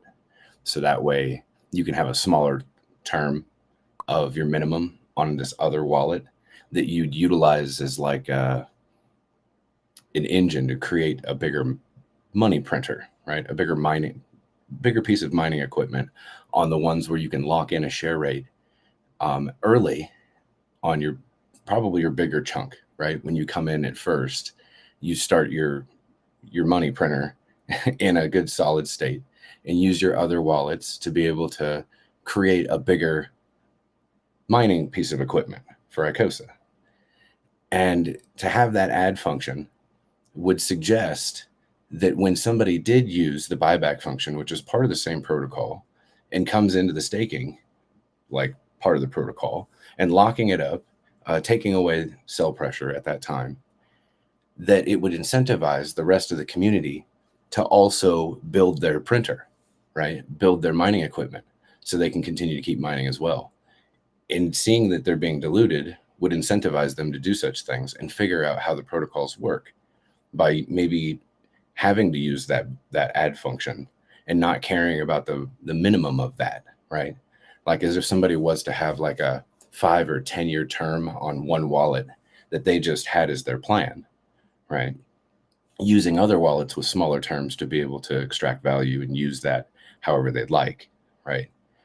There is some game theory to be able to have this type of initiative when it comes to the other side of what's all happening between Hedron and Icosa and Hex all together, how it all works together. Having the buyback function, recycled or not, is an interesting theory. It's an interesting game to get people even into it immediately if they'd like, right? And start playing the game and start working on this mining equipment that they have available to start doing this, right? And earn rewards every day. Then with the auctions coming through, if you're a Hedronian, it gives you an incentive to be a part of 2 different types of communities already, to get involved with the staking protocol and have your token on that side being lessened on its own inflation. Like actually have a burning protocol that actually incentivizes the community to burn their own asset. It's not SA's asset that's technically not circulating because it's not like selling it on market. It's not the OA because they're not selling on market. So there's a whole bunch of Hedron that's shouldn't even really be calculated as something that's bothersome to the system in the first place as a community. So then you can cut out damn near 55 trillion of the asset right there, half of it, right? And then the people who have capabilities of being able to participate is not as vast and grand as you would assume that it was when you put yourself into that mindset. So you get into the staking protocols, you're able to get in there and start burning Hedron, where the Icosa staking protocol every day at 000 UTC looks at the Hedron protocol and says, how much Hedron did you burn? And then each individual pool, which is the Icosa pool, the Hedron pool, and the Watsa pool, all calculate a minting phase of dependent on how much Hedron was burned. Hedron was burned that previous day. So after you get everyone under the same understanding of how all these things work, which does take amount of education, which we have a lot of stuff for people to look at, then you would get the understanding that you would want to stake. You would want to have this to stake. That's probably why I would suggest that the majority of the Icosa is actually staked, in comparison to what's liquid. I think there's like 17, 18 million Icosa staked versus the 600,000 that's just sitting there, liquid. So it is a great incentive, obviously, based on the current data, which will get all shuffled out as inflation events happen throughout the next year, and is handed to these people who understood how the protocol was supposed to work. So that in a way, like I do see poly as a good opportunity for people who may see the ease of use of it by not having to participate but still participate is good in that respect. Now I do understand, and that's fine. Everything that you guys have done, from Maxi all the way through the perpetuals to even this poly thing, it's going to have the opportunity to lock up a bunch of Hedron and kind of help fix that type of situation, at least for a while, with the burning stuff, right? If you're locking it up for long periods of time, great, that's cool. If your intention is to lock it up in the Icosa protocol in the Hedron staking pool to earn Icosa, then I'm going to consider you guys a part of the community in a totally different way, right? So now you guys are involved. Like you're stuck, right? You guys are now, no matter what happens, you guys are now gaining part of the asset. And so now you have an incentive as a community member now at that point in time to maybe build something like what you had just suggested at the beginning of your statements, something that would incentivize the stakers. And what that would be to incentivize the auctions and the burning of Hedron. And the best way to participate in that is to somehow, some fucking way, wrap our heads around figuring out how to incentivize the buyback protocol to get more HSIs put back in there. Regardless of already having the understanding of when price moves around, that yes, arbitrage is going to happen. And somebody's probably going to make a new HSI at that time and then take advantage of that and sell some of the Icosa off. Big deal, right? No big deal. Now we've got more auction availability of new HSIs that are getting funneled in, way more than what was happening before. So that's pretty good. What would be really cool is, like, Maxim had made a pretty good point earlier about some of these HSIs that are coming up to auction are huge, right? Like 12,000 T-shares, like 14 million hex that was in it, like whatever the minimums are on that. If somebody wins that, then the inflation that'll go to them could be like 300,000 Icosa, right? And who knows what they're going to do, right? That, as a community member, it's almost like, what are they going to do? Are they going to sell it on market, right? And like hurt the price and pull the parity away from each other at that point in time? Like, and then how long does it take for the price to get back up? Like, it'll give people data and stats that they're maybe looking for to be able to gauge how successful everything's going to be. But if Poly had some sort of initiative, now being community members, to know that to get those ones off of the market and be the holders of those ones and not allow for buyback stuff to happen and that type of inflation to go to big entities, would be kind of fucking cool. I mean, really, to be like a protection of sorts, in that generalized understanding of that type of inflation, and handing it over to one individual might be worthwhile bidding on in a particular way versus any other HSIs that are out there. Yeah, I love that. Yeah, I think we were chatting yesterday in the chat, just about, future contracts to, and I'm fully with you. I think, and this goes to Maxim's point as well. Um, Buybacks do drive auctions, right? Like that is needed. I think I have a disagreement that I think recycled HSIs are positive, but overall, like, yeah, I would love in the future to drive more. To drive more buybacks for sure, because that helps all products. I think Poly's definitely kind of like, challenged a paradigm kind of from the introduction of Icosa, like what people thought, or how it should be used, and it's kind of radically challenged that. But overall, I think it's a huge net positive for this community. When you look at what our stake pools did for Hex, some people weren't happy that it made Hex stakes more fungible. But we've through our launches, we've now staked over 1 billion hex, which is huge for the price of hex, for and locking it up for a long time. But people weren't too happy about what they thought hex was. We kind of challenged that. Can I ask a quick question while you're? These launches. Let me finish real quick. These launches create a very exciting time that people want to jump in, and it drives participation from people that may not have otherwise done so.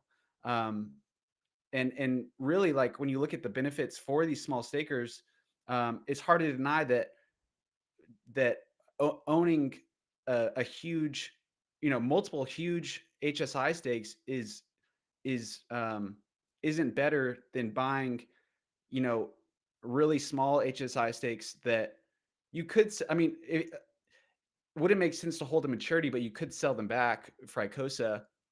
But when you look at like what's better for that person and then the gas fee savings for them, there's a lot there, right? But again, I personally think that the excitement that Pauly is driving towards Hedron, like to buy Hedron and to participate in this stake, and then also locking up all these tokens for probably 15 years, takes a lot of that inflation problem that we were talking about earlier off the table. And yeah, sorry, Jawa, if you wanted to hop in. Yeah, I just want to ask, like, how long did Hex run, like, unmolested before like anything else came out on top of it? I guess that's my argument, is that we'll never know how this would perform without something being built right directly on top of it before we even got the first auctions out. You know what I'm saying? So it's like, Yeah, but these auctions are going to continue forward. Like, Pauly's not going to be participating in the future. So, once Pauly's done bidding, you're going to get to see what the market does on its own. And what if Pauly actually drove way more market participation in these auctions than otherwise, right? Like, there's two sides of that. But again, we'll know, and whenever the bid phase for Pauly's done, it's back to and then honestly, I think, like, the reason that this is so exciting right now is because people were anxious to get into Icosa early, so they hopped in day one, right? They participated in the buybacks. People wanted to hop in, but now that's kind of gone. So what's going to drive people to want to do these buybacks? And honestly, that's kind of a problem that, like, we should come up with a solution to, like, encourage more people to be creating HSI stakes, and because again, I don't remember who mentioned this, but we are on the same team now. We were already, like, supporting Hedron because Hedron backs Maxi and team. Now we're supporters of Icosa as well. So our minds are in this on how to bring more adoption, to encourage people to drive the price up. So I really think we like, we're in this for a long time now because we're all trying to push this thing forward. Yeah. I would just be careful with the mentioning about a whale. Just mentioning a whale coming in and then having like a big HSI, and then taking that and then staking it and participating and becoming a community member and using the protocol like we would suggest anybody that we onboarded to do, is like just pretty much like describing what the reality of what's going on here, and then putting like a negative connotation over it, when the protocol that you're building is going to have a large position in the Hedron staking pool potentially, right? Like, if your executors aren't as successful as you'd like for them to be, then you could potentially have a lot of leftover Hedron that will be now, other words, staked into the Hedron staking pool, diluting the people that are currently in that pool, just like you would have described somebody using the protocol, like by making a big HSI and then using the protocol and staking it in the Icosa pool and diluting those people. You see what I'm saying? But what's different though is that we aren't utilizing the minimum stake length with the giant hedron stake, that stake would be 15 years long. So that Icosa, seriously imagine the buy pressure that's taking off the system. Like compared to a whale that maybe is staking Icosa, they hit a year mark, they dump, and then that like really compare that to the system of every year a whale dumping. Now this whale is going to hold for 15 years. Who knows where Icosa and Hedron and Hex even is going to be in 15 years? But like that's a long time to be taking Icosa yield off the market, and honestly that should be a good thing. Like I can't argue with that. inflation, it's like it's not a good thing. You don't want a hyperinflationary system because then people will just dump their tokens all the time. So any way to like pull just like everyone understands the value of staking because it removes buy pressure. So and why the Hex community so love people to do max link stake, because that's a very long time to be taking that off the market. And that same principle applies here. I would agree. I would agree with that as well. Like I have to put myself in the mindset, at least when I speak about these other things that are happening, is that they're happening regardless. And I need to have an understanding as a community member to what it is exactly that's happening and what those positives and negatives are for even the smallest, newest member that's coming into this community. And when they have questions about what it is that's being built called Poly, they don't exactly always come to your guys' chat. So I have to have a definitive, like, extensive amount of evidence in what's really actually happening for that community member that comes here, and some sort of, reasoning for them that it would be calculable for them to be involved with this community also, right? And just kind of have it I guess in my sense, I have to be as neutral as I possibly can to not sway someone's position on the matter, because I get asked specifically, like, how do I feel about certain things? And it's like, I'm not good enough to make up shit. So I would rather just be really knowledgeable and be very realistic about what it is when a centralized community pools together and decides to get involved, and what we can do with the understanding of who those people are and try to benefit together, knowing that it's already going to happen. People are going to get involved regardless, right? I think we all know that. That there is, even if you're to be swinging at the air, eventually you'll hit something, right? I mean, in the terms of like trying to fight it or some stupid shit or make outlandish claims to try to sway people's position about Poly in some sort of negative type of way is just meaningless. There's pointless to do. So like, I do take the position that we're all community members now, because these things are going to happen. People will participate in some sort of way because they'll see an incentive from it. And that the way that we can all benefit from it now, to make sure that the positions gain as much available asset capability that they can to reward everybody that's involved in participating in these things all together, is the auctions being successful. Period. Absolutely. Yeah, and I'm with you. And I completely understand where you're coming from, and I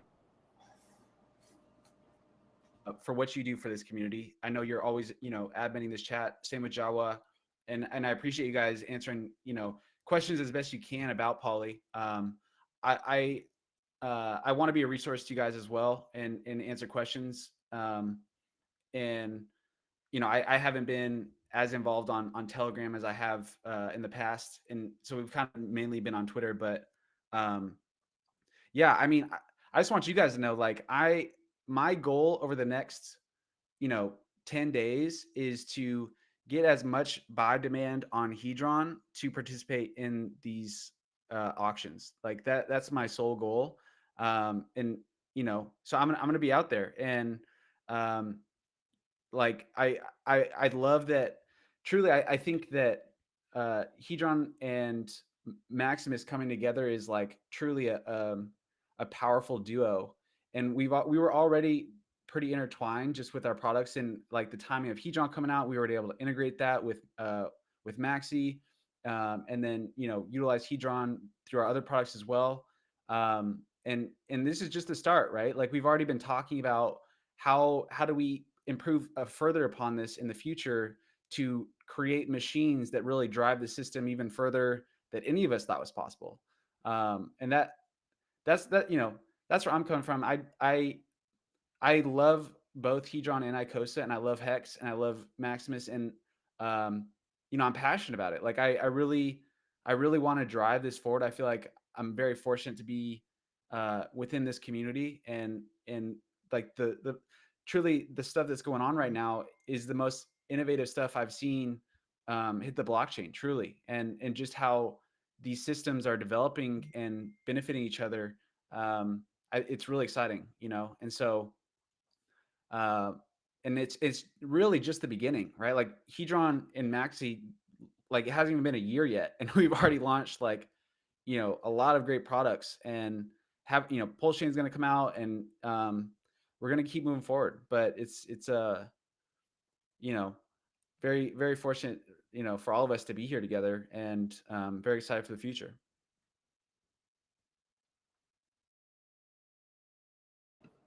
Yeah, we need more reasons for people to be incentivized to actually participate more, like to stake, to end their Hedron stakes, right? Because generally, if you have to stake quite a bit of Hedron, and your minimum staking length is only like 90 fucking days, right? So getting that 5% bonus, if you play it right, then because the only yield for that is Icosa. So the way to play that whole pool and that whole game is to utilize the lesser term of minimum staking length on that one to build the mining equipment that's sitting next to it in the Icosa pool as much as you possibly can as an individual. So as people realize that they could use that buyback function over a period of time, getting a lot of Icosa yield, I would like to see a lot more volume going across the Icosa hex pair, of people realizing how much more hex they can get by being incentivized to participate with these protocols, and having the auctions going where it's burning Hedron, and Hedron's looks a little bit more enticing because it's actual circulating supply. That's sucking out sell pressure from the system, and it causes more volatility in the market, so that the traders that are there have a lot harder time of understanding what's going on, especially, and the liquidity providers can dominate where the price decides where it needs to be at those times. They become a lot more confident. So having you guys involved in all this stuff that's going on is pretty bullish also, right? To have that type of partnership, for everyone to have that generalized understanding. I don't know. I would just like to see something that does incentivize the stakers, right? The ones that are creating the inflation that's happening, that are participating in the protocols, to be the ones that are rewarded during the period of time when it's having its highest inflation, where it's at its lowest liquidity, to be able to protect the price from the people who are getting it, right? This is the best time to be able to do those types of things. And then more market makers that realize that we're not just a bunch of fucking idiots, and we understand how to control these things, because we're educating ourselves every day on how it all works. As long as we have a good amount of people who really get it, then this has more longevity, higher success rate of percentage. And having you guys, like I said, it creates a higher success rate overall. You guys are going to exist anyway. There's no reason in fighting any of this stuff. It's just how much participation do you guys garner? That's, we also have to, the same thing that we're doing with Icosa and Hedron, and rating our own risk that we put out.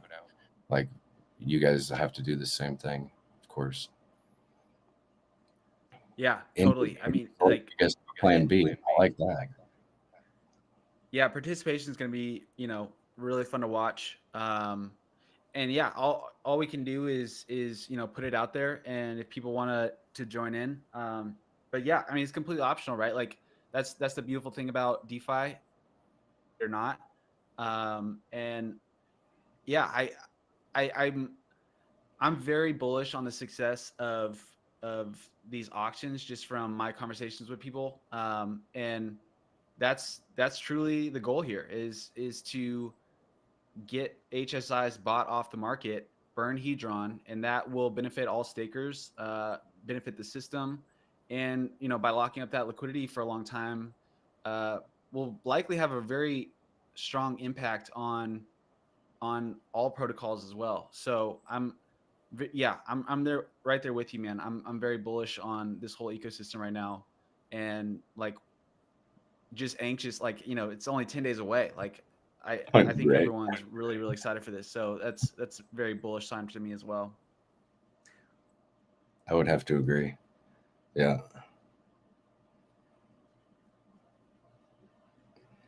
Now we, the communities are now completely entwined, right? Before, when it was just Hex, you guys were trying to solve a problem. Like, if someone was to ask you, what problem are you solving for Hex by existing, you guys had a pretty good damn reason.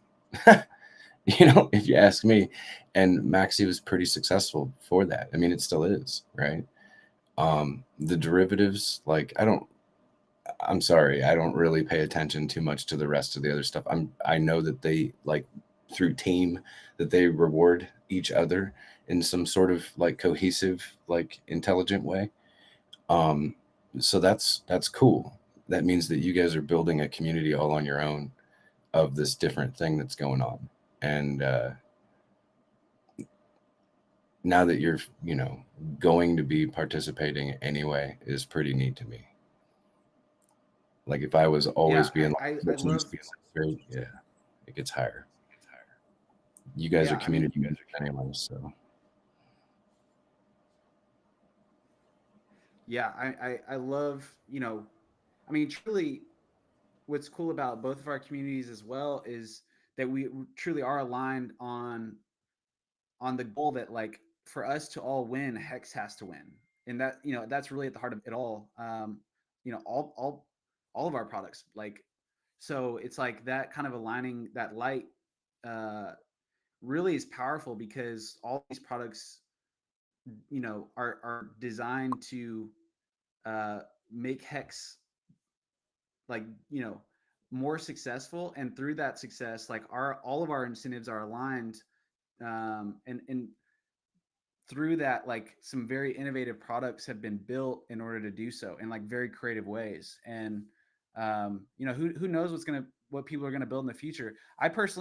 I'm surprised more people haven't noticed how Hedron and Maximus, like, have really garnered support from the Hex community versus all of their products, like, because they're not actually other products. Like, yeah, okay, maybe you're going to grab some attention, and then those people will learn about Hex through your product, but, like, they're not actually building on Hex or for Hex.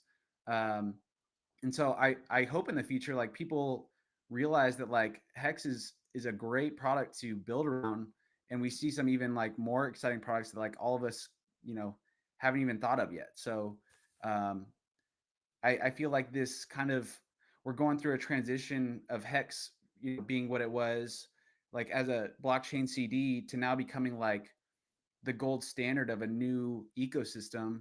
Um, that's very exciting, and again, we're just at the start of it. So uh, bullish, very bullish on Hex with the past year and what's been happening. And you know and I think the next big thing, obviously, is when Pulse Chain comes out, because I truly believe that Hex is going to be the store of value for Pulse Chain, and I think Pulse Chain is going to really pull in a lot of attention.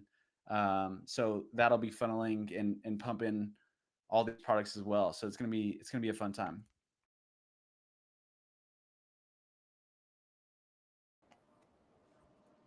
I could not agree with you more.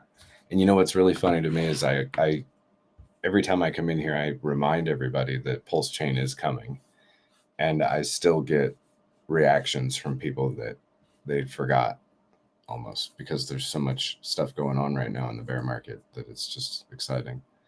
It almost is a full-time job to be like constantly making new people aware of what's going on in the ecosystem.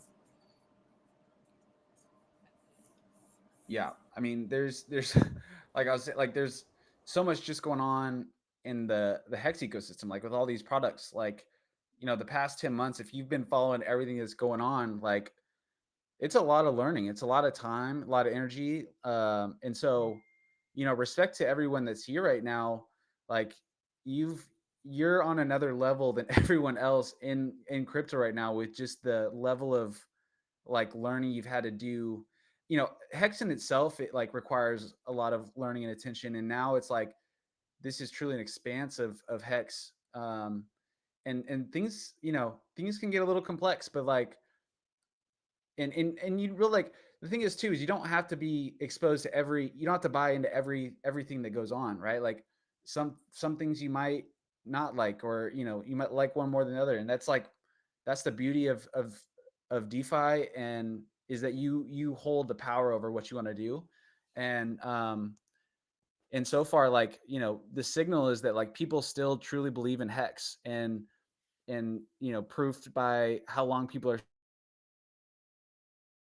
proof by like the way that Hedron was able to launch, like the expansion of the Hex community into new assets that benefit Hex too. It's like, you know, it's kind of the start of something really special. And yeah, I mean, who knows where it's going to go in the future, but it's going to be really fun.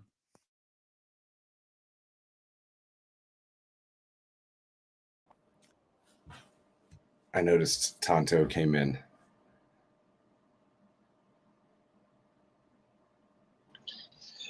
Hey, sorry, I Give you the couldn't hear. All I heard was you noted that I came in. I didn't hear what you said before.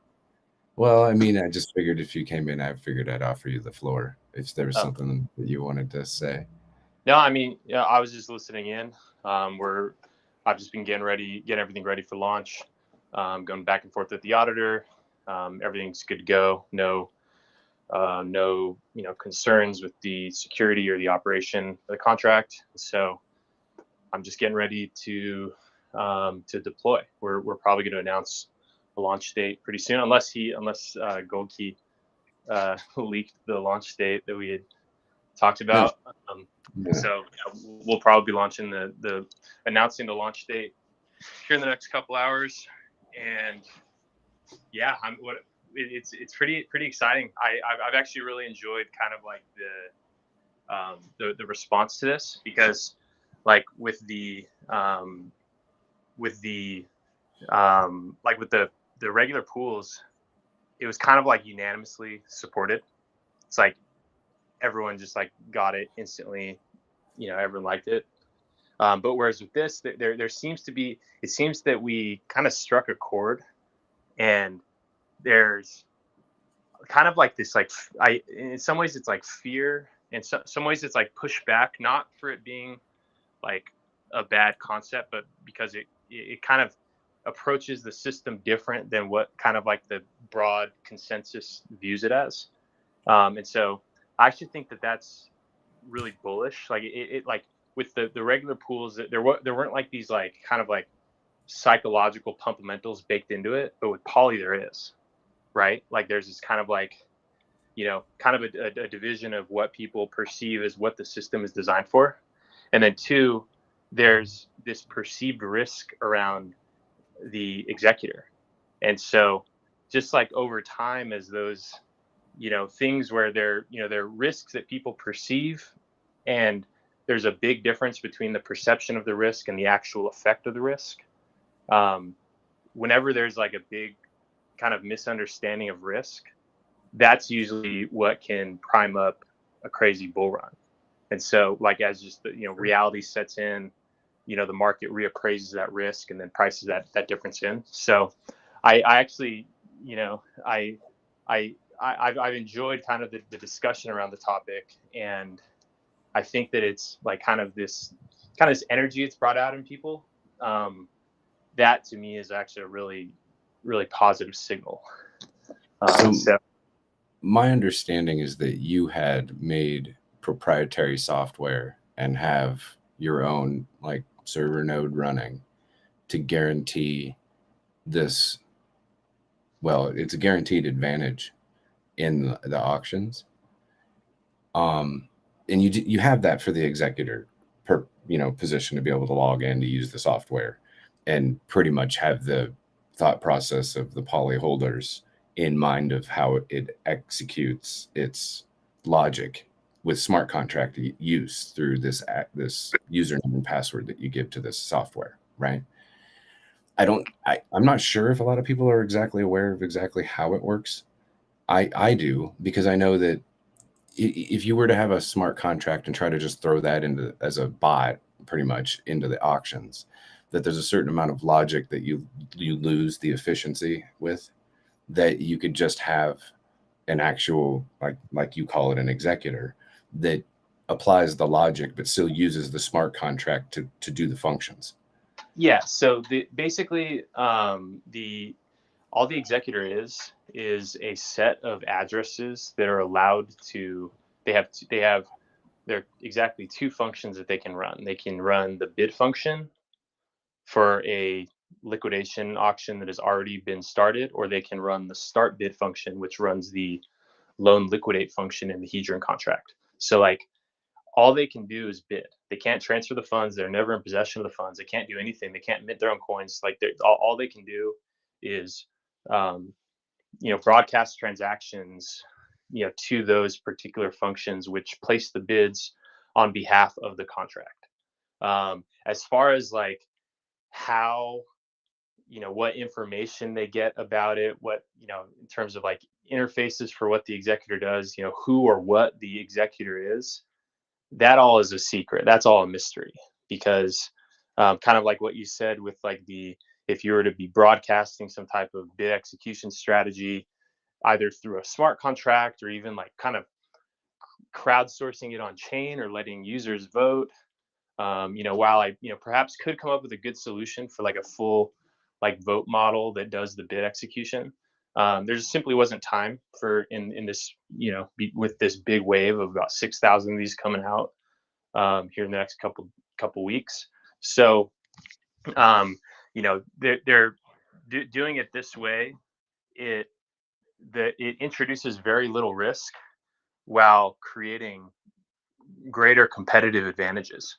Because if it's not a secret, if it's not a mystery, then that would put Poly at a competitive disadvantage. And so having a secret, mysterious executor that is not like, that doesn't broadcast the strategy, and even has why do you think that I throw around all these crazy ideas for things that the executor could do, right? Because it's like, ideally, and here I'm giving up all this alpha, but just keep in mind that like ideally no one should know what what to expect, like truly. And so because if if we were or if that strategy was to be just publicly broadcast, then we might as well just code it in, right? And so it's like could you have coded it? Because I think you'd have enough lines of code to fit in all the variables you'd want to include.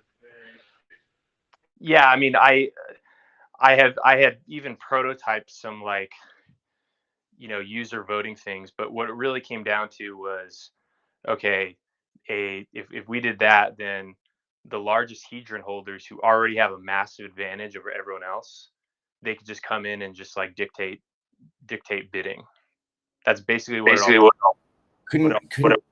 couldn't you have, like, during bidding, like live, the understanding of how many actual individuals you're bidding against during the bidding phase, so you knew your risk profile on the competition level on that one individual HSI live as it's happening.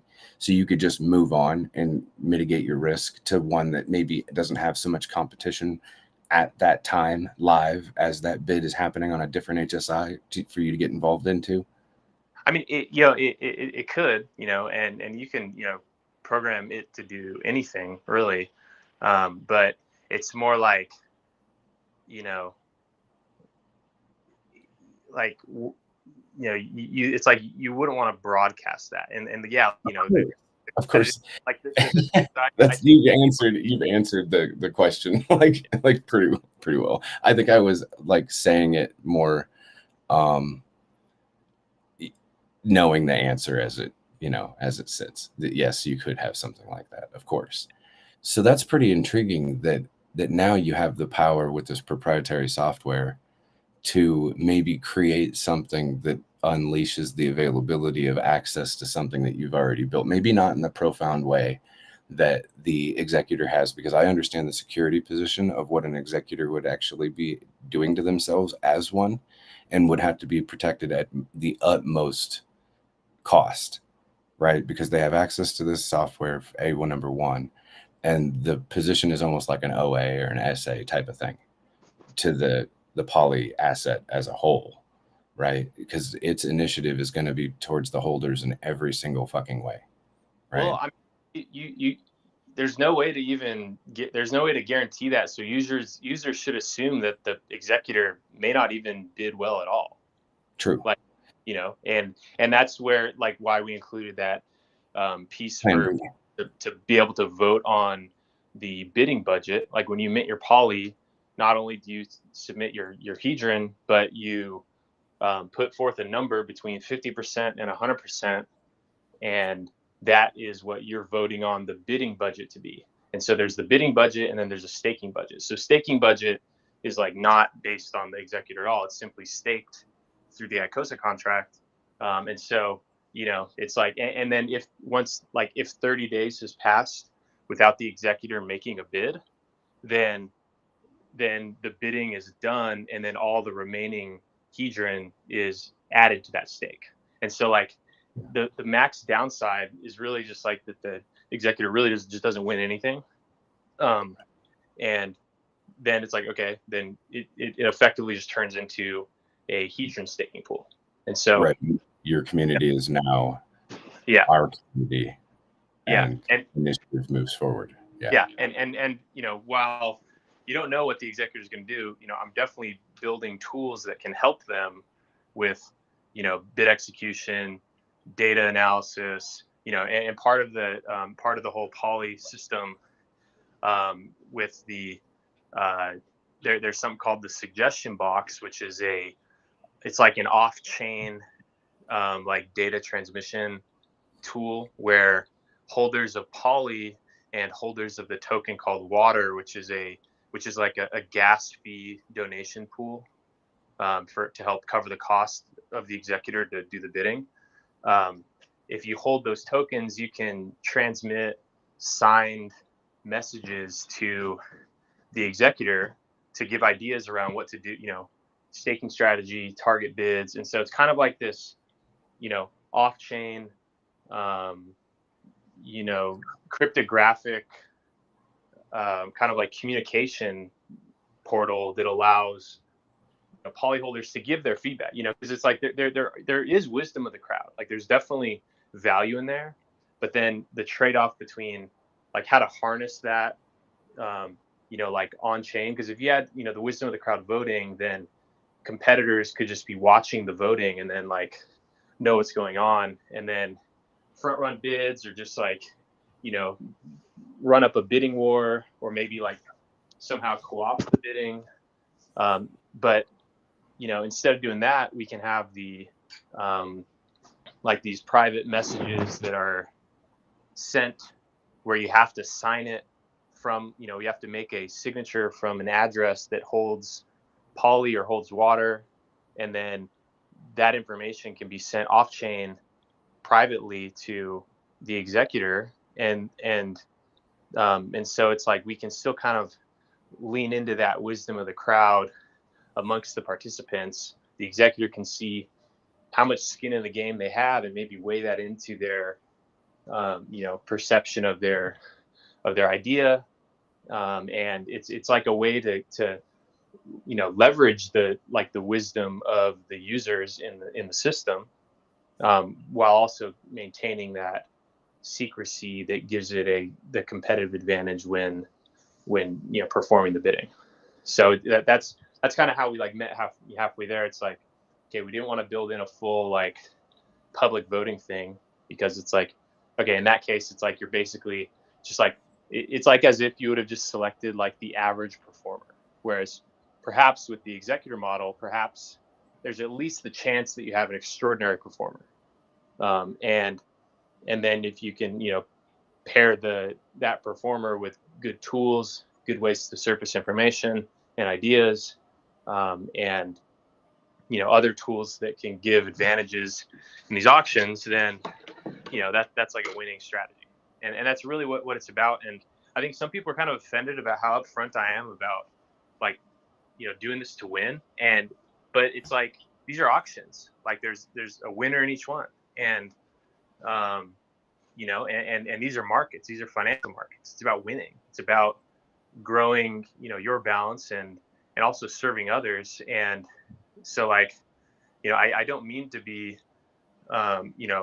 abrupt or abrasive about it, but at the end of the day, this is a competition, and we're playing to win, and it's not it's not meant for anyone to take offense to that. It's just that we're serious about it. And so that's just kind of our approach to it. It's, and all the decisions that are made centered around. And I love that winning, it doesn't the value doesn't get extracted. It actually gets added when bids get won, when actions are taking place, hedron's getting burned and yield's getting earned. It's a really beautiful system that Alex built. And we built on Hex because we believed in it, and we're building on Icosa and Hedron because we believe on it. So it's it's a great system that rewards competition. And yeah, it's gonna be exciting.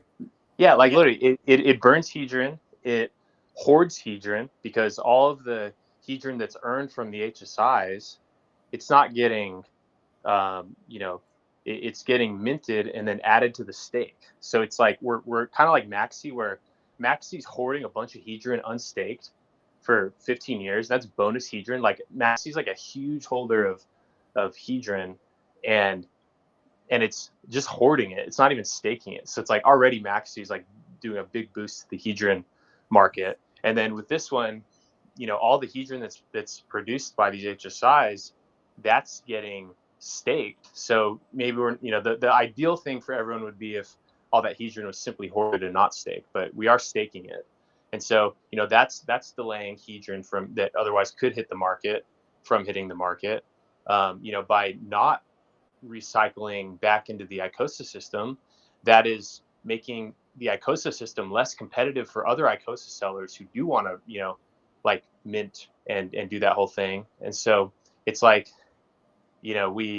ruthless competitors on these HSIs, but then the side effect of it all is that one, people that are in these auctions with the intention of holding the stake, they don't get fucked on gas fees. Two, we're removing a lot of the hedron from circulating supply, both in the short term and in the long term. And then three, we're preventing massive amounts of Icosa supply from hitting the market. And so it's just like 3 for 3 on providing great value to the to the hedron and Icosa ecosystem.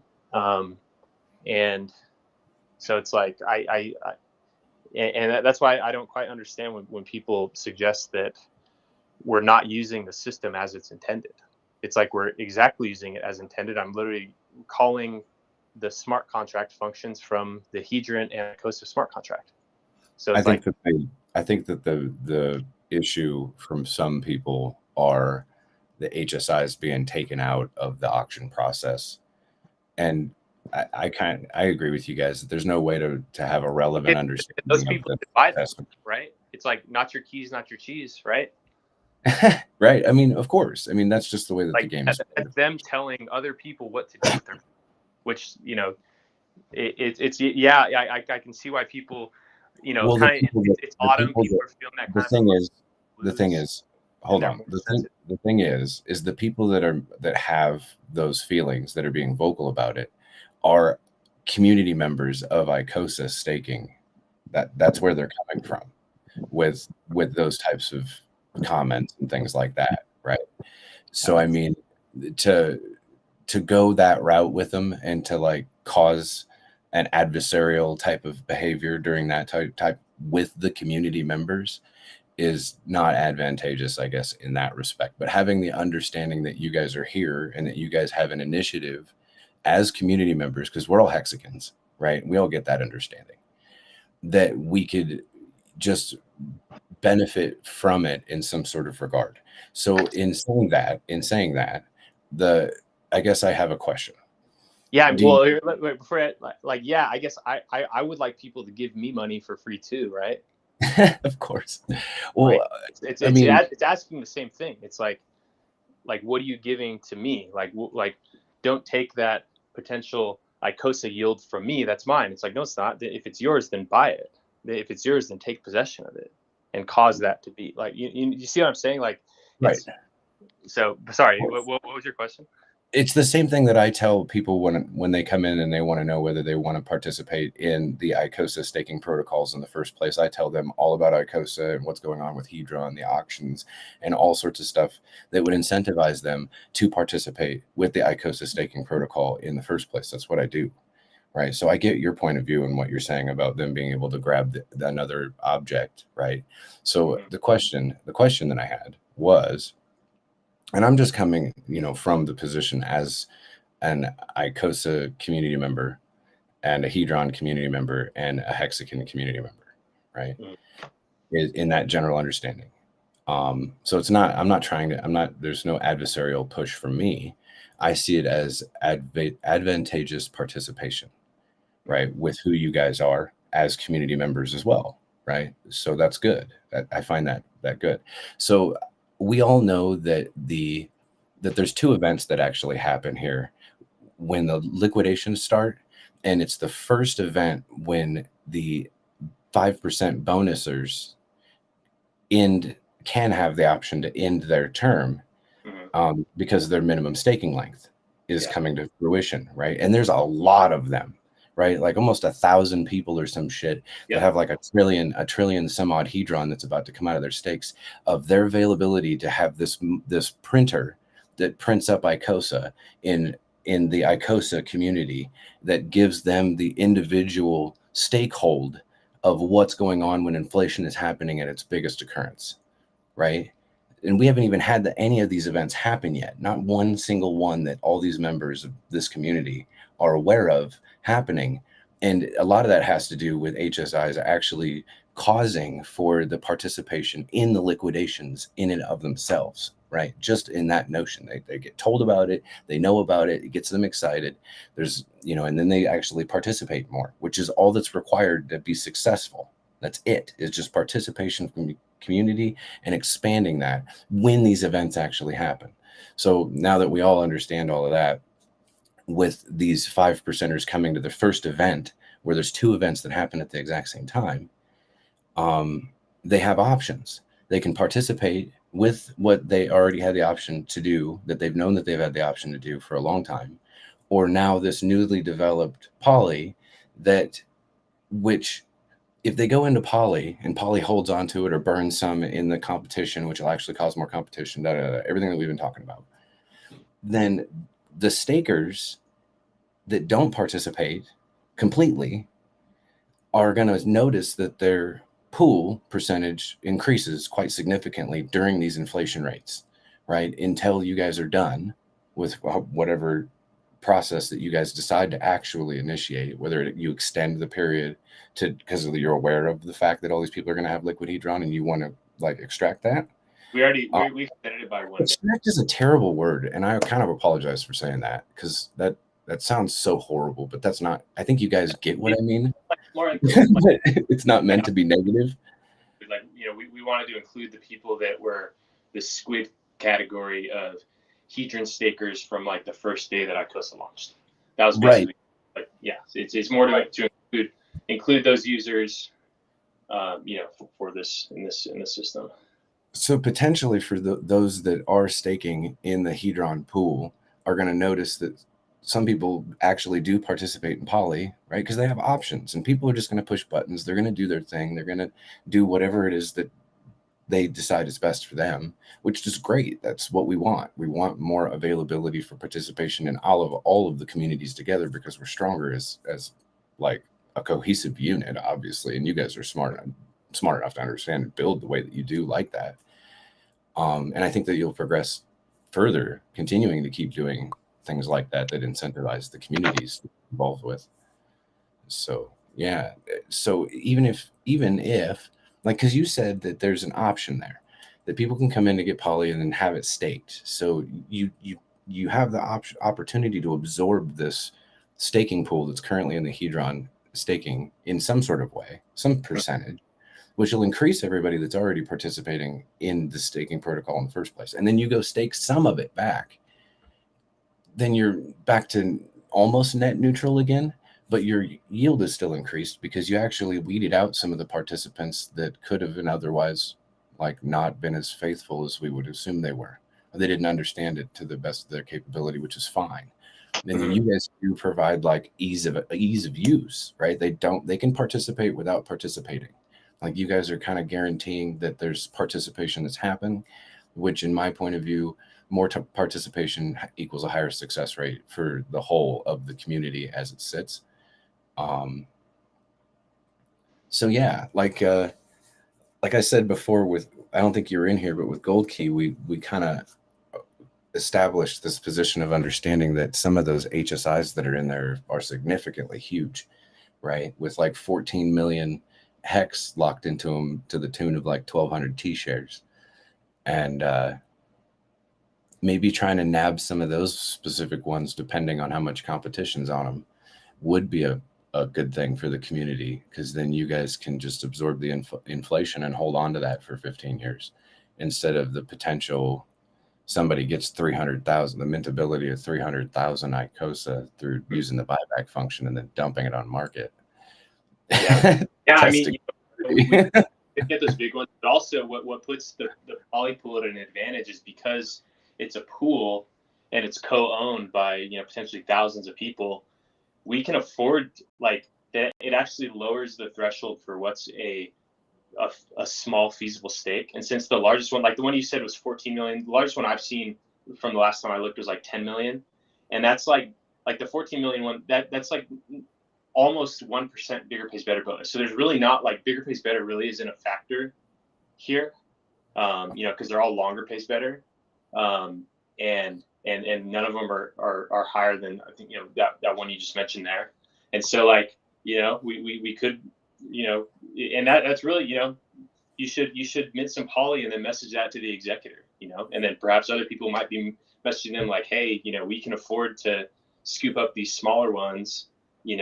Everyone thinks one thing's going to happen, and so anything could happen. Truly, I want to be clear about that. But yeah, I mean, the larger ones, that helps boost the value proposition of giving small hedge holders access to higher quality HSIs. But because we're in the pool, it's like, because it's pooled, it gives poly an advantage, because it's like we can afford to overpay, right? Because like we're making up for it in all the other ways, and we can afford to get smaller. So it's like, I think that's probably why I think people are mainly upset, is just because it's like, by working together as a team, there's some kind of baked in advantages there, and so you can depreciate other people's gas tanks eventually. Yeah, especially with water, like gas pooling, like this donation thing. It's like, the poly contract could stick it out for a long ass time. As one of the more vocal critics, if I could just get a couple minutes here, and All right. So I guess my biggest issue would be that you're almost creating a dichotomy between the two systems. Um, and some of it's got positives. There's definitely you got to see it from the point of view. Okay, maybe I can appeal to your sensibility, Tanto, as a coder, right? Like let's just say you your baby, right? Your project that you develop, and like at the first big event that your shit launches, um, is basically its thunder is stolen by some other coder. Develop something on top of it, right?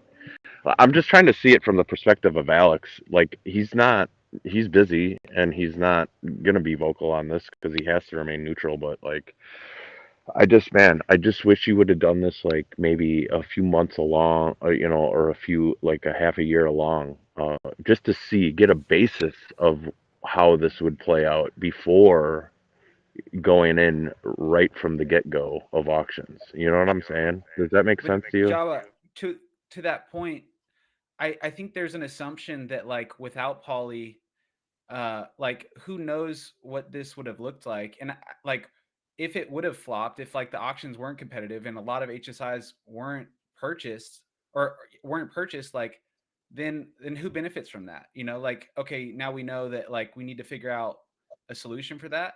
So Right, that but that like like you're going by the assumption that Alex didn't think of 10 steps ahead of this already. You Okay, know what I so mean? when I first told him, well, let me. I wanted to hear what Java said. Oh, I was just saying, like, I guess we'll never know because, like, maybe Alex already thought of these things and. he right when I right messaged me and told me that he had thought of this concept, and he gave me some like things that he had thought about. So like, and he retweeted it saying it was sick. He's answered questions where I've needed help. And it's like, it's like when you build, it's like the contract was explicitly built to be extensive. Like there's nothing blocking contracts from calling it.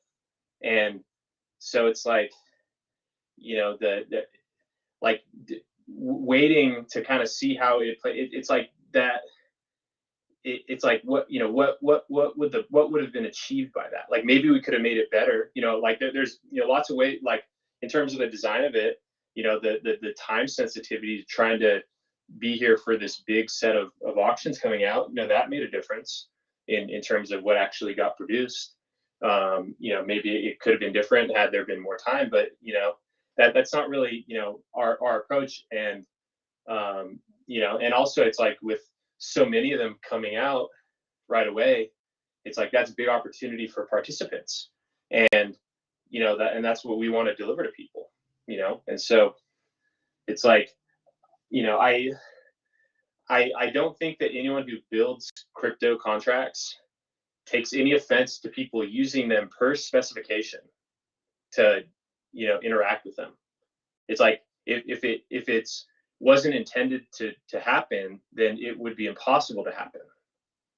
Like everything that is possible is, as far as I'm concerned, intended. And so I don't necessarily see eye to eye on that topic because like, it's like I wish someone would build, like literally I'm waiting for someone to build a team pool, like, and it's like, people can build, and that's what like, and that's something that I fully support, because that's speech, right? It's like writing code is speech, and that's that's kind of all it is, all there is to it. Yeah, I mean, it's just I like data and getting a base metric to measure by is kind of an impossibility if all the extra stuff is built right from the get go. You know what I mean? Mm-hmm. I don't know. Well, I mean, these auctions have happened. I mean, there have been 29 auctions so far without pooling, and it sounded like they were primarily people experimenting. And so it's like, we haven't had too much information on that topic. And now, Right. I mean, that's before buybacks were a thing, though. Mhm. Yeah, but that's like a newer piece, right? And yeah, but Jala, yeah, my question. I have a question. What would you have done with that information? Like you're describing like the unhindered, like without poly. Um, what would that have changed in your perspective? And also, what's different from like learning that now versus when poly's over and the auctions are still going on? I mean, what we would have learned is whether Alex's project is successful and stood on two legs on its own without being molested at all but dude, through outside it's a sign of success that it can be used in this fashion, that it can be financialized. Like that's what, like when we talk about the whole point of the stake pools is that it's financializing Hex, like it's bringing new financial utility to Hex. It's like we're doing the same exact thing. So that's already a sign of success there. And these auctions just happening in the first place means it's successful, right? Like it's all entire anything like one, it's like it's a success that we're all alive on this earth anyways. Like it's already an astounding success that we should all be thankful for there. And then even just like everything that's done so far, like that's a success, and we're not interfering with that in any way. It's like, it's almost like we're showcasing that it's even more of a success, because it creates a scenario where it's like there's an entire use case for like individual users where like the pooling doesn't necessarily matter. Like the main benefit of the pooling is for saving gas costs for ending the hex stake. The pooling, while there are bigger pays better bonuses with the Icosa staking and with Hedron staking, like that do exist, but like the main value proposition of the pooling is more related to the hex side of it. And so it's like that use case for those small users still takes place. It's like and people can choose. You don't have to join poly. I agree, it is very compelling. Like sometimes people take offense to how good of a deal it sounds like, um and and the fear of not, there's certainly some FOMO, and more like fear of not participating. And so it's it's almost showcasing the success. It's like, there's like a use case for all these different things. It's like there's the big whale games that goes on. There's like the pooling aspect, where it's really just like the pool might as well just be, one of the 500 top hex stakers, right? Because it's like, depending on how big the pools get, it's going to be roughly in size to people that have a massive advantage over all of us anyways. And so it's like it's the pool is no different than any one individual actor. It's like, someone choosing to just buy the stakes and hold them till the hex comes out. Like it's not even unreasonable. Like if that was the case, then couldn't he have built the liquidation system or the auction system with the Icosa buyback to like make it so that once they go in, like a Hotel California type of thing, like once it goes in it can't come out? Like that could have been the case, but it's not. It's like whoever maintains possession of those keys that control those HSIs, it's their choice. And so Sure. I don't think this is diminishing from the success of it at all. Like if anything, it's showcasing the success. Are you familiar with the phrase "give an inch, take a mile"? Yes. Okay. So like I'm just did you guys like okay anything? Did you come into the community and like kind of throw things around before developing this? I mean, we built Maxi, we built the pools, we built Team. No. I mean, like, actually come talk to some admin, talk to Alex himself. You know what I mean? Just kind of get So a basis, like what we would think about it. The people that I mainly talk to about crypto, these are like truly the people that I think are just, I mean, the smartest people I personally know. They're not on crypto Twitter. They're not like, so I feel like and to me, that is kind of a competitive advantage where I have high quality information that's coming outside of kind of like traditional echo chamber. But I talk to the people that I know and am on that type of rapport with, where I discuss things that I'm inventing. I spoke at length about the problem of having so many small HSIs that are going to be infeasible to end. And but yeah, I mean, I talked to, I didn't like come into the Icosa chat group and ask people what to build. I Right. talk that I the mean, hand. it's a leading question. I'm kind of leading towards something, right? Because like when something was mentioned on Twitter about maybe pooling Watsas, that really perked my interest, right? Because that's kind of a different story altogether. And Oh yeah, how we're so Watsa pool and name it Jawa after you. yeah, no, I know you're joking about that, but like, just your other response, which was it's code, and in not verbatim, but like paraphrasing is, it's DeFi. We can do what we want, basically, is what you responded with. Hmm. So like, I just hope you really consider that there would be there's not that much pushback on poly. Even for me, I see the positives in it, right? But like, I just hope you really consider if you ever even try to make something non-fungible unique and scarce, and turn it into another token. I don't think it's going to be received well. I'm just putting that out there. Yeah, and then that's like that will be expressed in the participation, right? And that's like the entire risk. It's like we always take the risk that people aren't going to participate, and luckily we can, in not much time, without spending any money, and mainly just shit posting on Twitter and streaming on YouTube, and really not even having to like try that hard. We can produce a lot, and so it's like we can afford to build something that's not like a raging success. It's like we've I been was kind of blessed with with that, and we're definitely gonna keep pushing to solve problems. And again, like I don't I the whole I was kind of pulling your leg on that whole discussion about that, like things related to that, just to give you some clarity, are good ideas, but not as good of ideas as like at least 3 or 4 other things that we would probably launch before then. So if that gives you some solace. So speaking of that, you still haven't come into the group that I start. I'm gonna shill my shit right now. Are you familiar with Sphere? I think I tried shilling you on this before. No. Basically, they pool governance tokens, and it's on Polygon.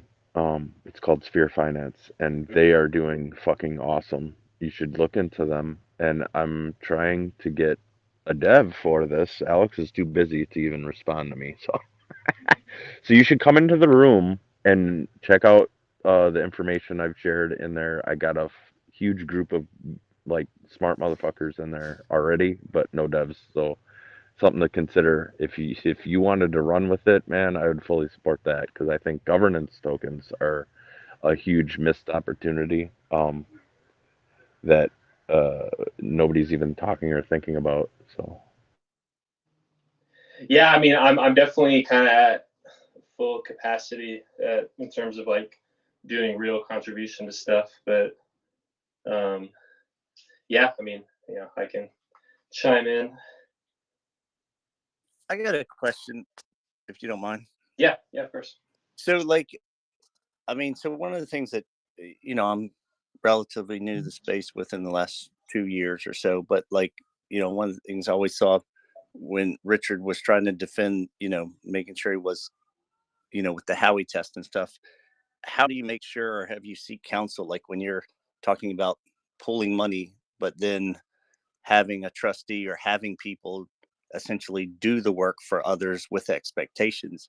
Do you run the risk of like accidentally creating a security and then No, so the I used to work for a legal tech company, and so the lawyer that I worked with,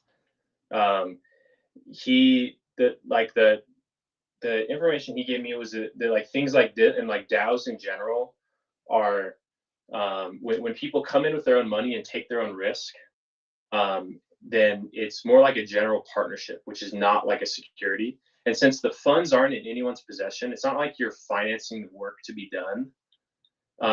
It's more like a general partnership where and with the vote, and also with the voting mechanism where users vote on the budget. Like the line is really drawn on like if it stays as a general partnership is if participants have to take like deliberate action that impacts the results. And so like between the voting on the budget that's given to the executive, and also like the executor not being in possession of funds, but really like volunteering and bearing significant cost, in terms of like gas fees and time and effort to do that to gain nothing. It's more like one member volunteers on behalf of everyone to do something that logistically just someone has to call these functions. It's more like a logistics thing, and then also it's a lot like delegate. It's like people were all excited about like the delegated proof of stake with what Pulse Chain looked like it was going to be. It's like that. It's just like you're delegating your bidding to the executor, and by opting in, you are choosing to delegate your bidding, and it's not like the actions of the executor are actually like a very small portion of like the total results. The main driver in results is just going to be the hex versus hedron price, which has nothing to do with the executor. And so because it's not like it's like the funds are being raised and like in control of someone.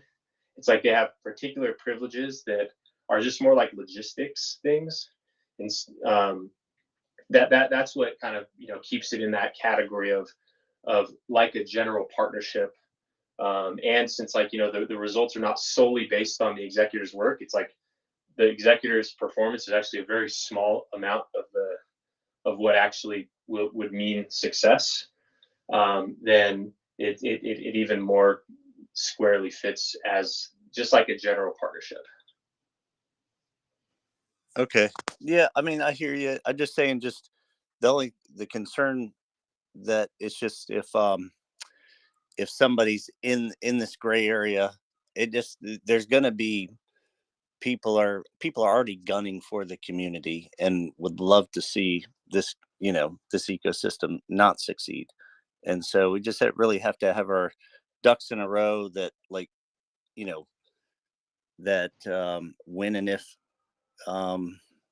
they send some watchdog from the SEC to try and do something, that you have your ducks in a row, that something that a derivative doesn't like fold the whole house of cards, because all it takes is just, so just, I'm just word of caution. That's all. I mean, I believe in everything that everyone's doing. I just want to make sure that everyone's just not flying by the seat of their pants, because every time there's a derivative, there's another security risk. There's another set of admin keys, or there's just something else. And it makes it that much more difficult when it comes to onboarding if it's not clear and concise. That's all.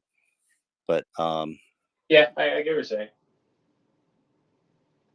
All right, but yeah, that's all. I'm not trying to be critical or anything, just trying to put it out there.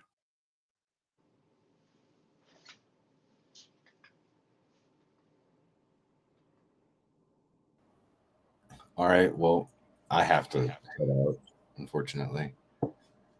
But yeah, I'd definitely get off too. But I'd definitely like to have another conversation that we could, without any expectations, but mull around ideas that might be advantageous to you guys becoming community members in the Icosa community, since you guys will be staking in our staking pools.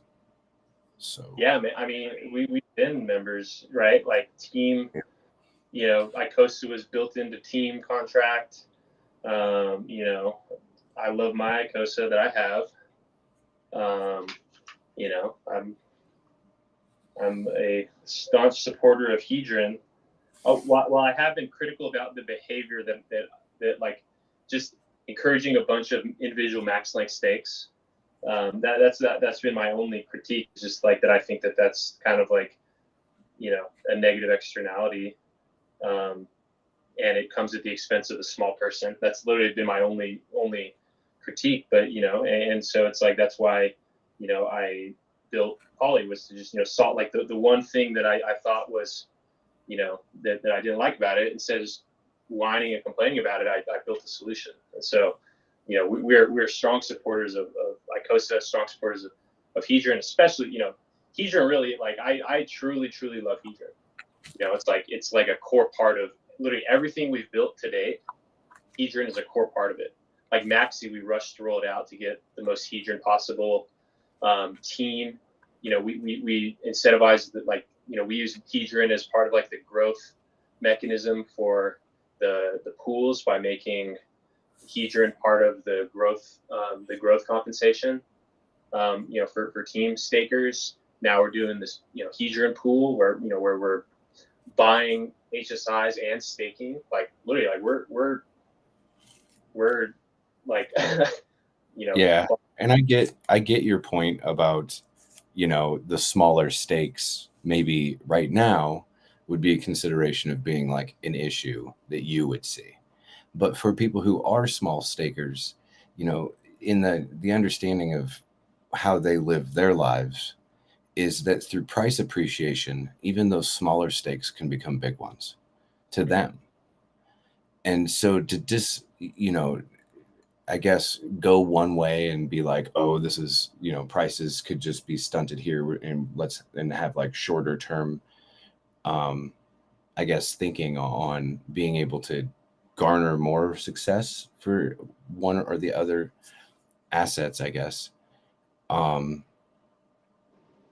would be that as long as that whatever's being built would suggest that there's a higher success rate through just general participation, then through the long term of people who would rather just buy and hold through price speculation of the markets, the overall markets, you know, causing for price appreciation on those assets for holding them, which we teach people about, right? Like we have data that suggests that those are the people that win, that do that. And what you build suggests that that's what people do in the long term anyway, and have the opportunity to redeem at the end. And how much you redeem would suggest how much your pool position was for that duration of time. It's pretty basic, right? Pretty simple. We all stake as individuals. We understand that this is how it works. So yeah, I would probably say that the pros in availability outweighs the cons, but there's still cons to centralization that you have to be wary of regardless. So, I mean, there's probably going to be people that feel a certain way that, you know, depending on your knowledge, might seem toxic, right? But to their lack of knowledge may seem like a fair question, I guess, right? So, like, and I'm just the same as you guys are. Like my whole everything that I do on here when I get on these chats and have so many participants to speak to is to do the same thing that you guys do, is make the general understanding of how participation garners your success rate.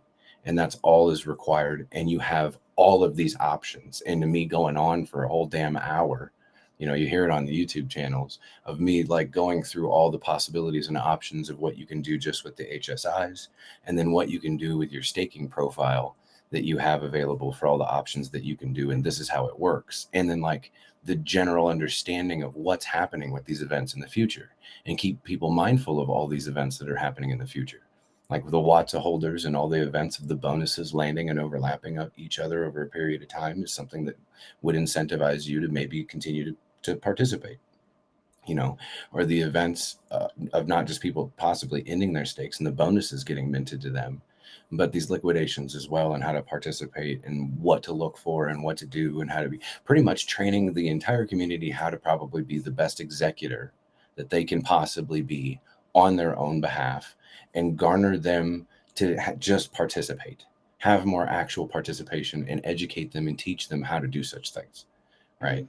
And yeah, there's definitely like the education value, but like it's pretty clear that people that participate in like in these pools, it's like no matter how you cut it, they outperform, right? It's like not like the gas fee savings, that's a part that I focus on, but if you just ignore that, it's like there's still the higher to like pooling, you get access to more team players, and you still and because the way that the pooling is done, where there's like a receipt, which is the ERC20 token, that boosts the liquidity, and it gives some variety to the liquidity, because like right now it's like if you have an HSI, your liquidity options are to sell on an NFT marketplace, which is really hard because you have to find the right buyer at the right price at the right time, who has to choose between buying yours or a someone else who has an identical HSI, and someone buying that identical HSI doesn't do anything to the value of yours. And so like it's like the liquidity is kind of hard there. There's the Icosa, which is an awesome solution, but it runs that risk, the same risk that the perpetual stake pools have, where like if everyone is trying to exercise the premium, then no one gets the premium. So it's like that same thing where if everyone is trying to extract Icosa value out of the HSIs, then the incremental amount of value that each next user is able to extract, it's just like markets, right? It's like there's people that sell the top, they bring the price down. It's literally the same phenomena. And so it's like the ERC token, it's like redeemable for it, not just like kind of linked to it like Icosa is, but like redeemable at the end, where there's pricing of the current value and of the earnings. It's like this is like an awesome boost to the liquidity value proposition of these HSIs. And so it's like, those individual users, it's like, they have the highest chance of good performance by participating in these pools. And that's just like economies of scale, right? Yeah, I mean, especially if you like have a built-in advantage, I absolutely would agree. So I mean, like I think it's past that point, right? Like the fact that it's all gonna happen and it's all gonna exist, and people have the authority within themselves to be able to make their choice on what they do. Yeah. Oh yeah. That's beautiful. I support the most is choice, right? Like, yeah. I sometimes maybe am a little too abrasive on, when like reminding people that if they choose not to participate, they're just giving an advantage to the people that do. Like I'm a little bit too harsh around that, but like yeah. Especially when you're talking to a room full of participants. Yeah, right. Like, would you rather like if you're, like, would you rather it like be the opposite? Like I wouldn't be very compelled by someone who wasn't strongly promoting their ideals. I'd be like, you'd forget about them, right? And so, and I'm okay with, whether you call it telling the hard truth, or I'm okay with expressing what I know inside, because one, like it all starts with love, and I it's never personal, this is like the marketplace of ideas, and that's what we're talking about here is ideas. And so I feel the flexibility to maybe kind of just not curtail myself, because it's not like I'm like leading people to worse outcomes. It's like I'm doing things to try to improve people's success. And so I think it's clear that that's the case. And that's just kind of my personality. Touche. Exactly what I'd expect from a guy that wears a Spartan helmet. You did good, in my opinion. I'm just saying that because I gotta go. Like I just wanted to. Knowing that people have these opinions and coming into the room full of the community members that are participants, and punching into air. I think that you landed a few good points for sure. And I always hope that everybody has a really high success rate. Everybody that's actually participating and involved, so that way we can progress maybe even further. How we can incentivize like the community even further. So saying that, thanks for coming in, and Yeah, hopefully we need to keep participating in the community over here as well. That'd be nice. yeah, and we'll definitely be more. We'll be around. Like this mid phase coming up soon, and then the bidding, and then everything after that. And so we'll all get to hang out and have fun together. So thank you so much for inviting me up. No problem. Thanks, guys. I gotta head out. Yeah, I'll guys, see I'm y'all. heading out too. Great conversations, Jawa Executioner. Appreciate the time, and let's knock these auctions out of the park, man. Let's make it something crazy. It's gonna be fun. So, yeah, have a good night. We'll talk soon. Adios. Thanks, guys. Appreciate it. Don't be strangers and tell Jack we miss him. Tell him to come over here once in a while and say hi. All right, I will tell him. All right, guys, take care. Later. I just wanted to say Watsos. That's all. I think that you guys beat them the hell to death about the Watson stuff, and to stay away from it. I think you made your point. I don't know. I was chuckling. I know. Oh, was somebody else talk? Because I wasn't in here the whole time you guys were talking to Gold Key. So No, I was talking was that already covered? No, I was just talking about just you. I think that you made your point about the Watson. Like that was well established, which that was I like that you guys spoke up and gave your opinions about certain things and asked a lot of good questions. It kind of shows the strength of the actual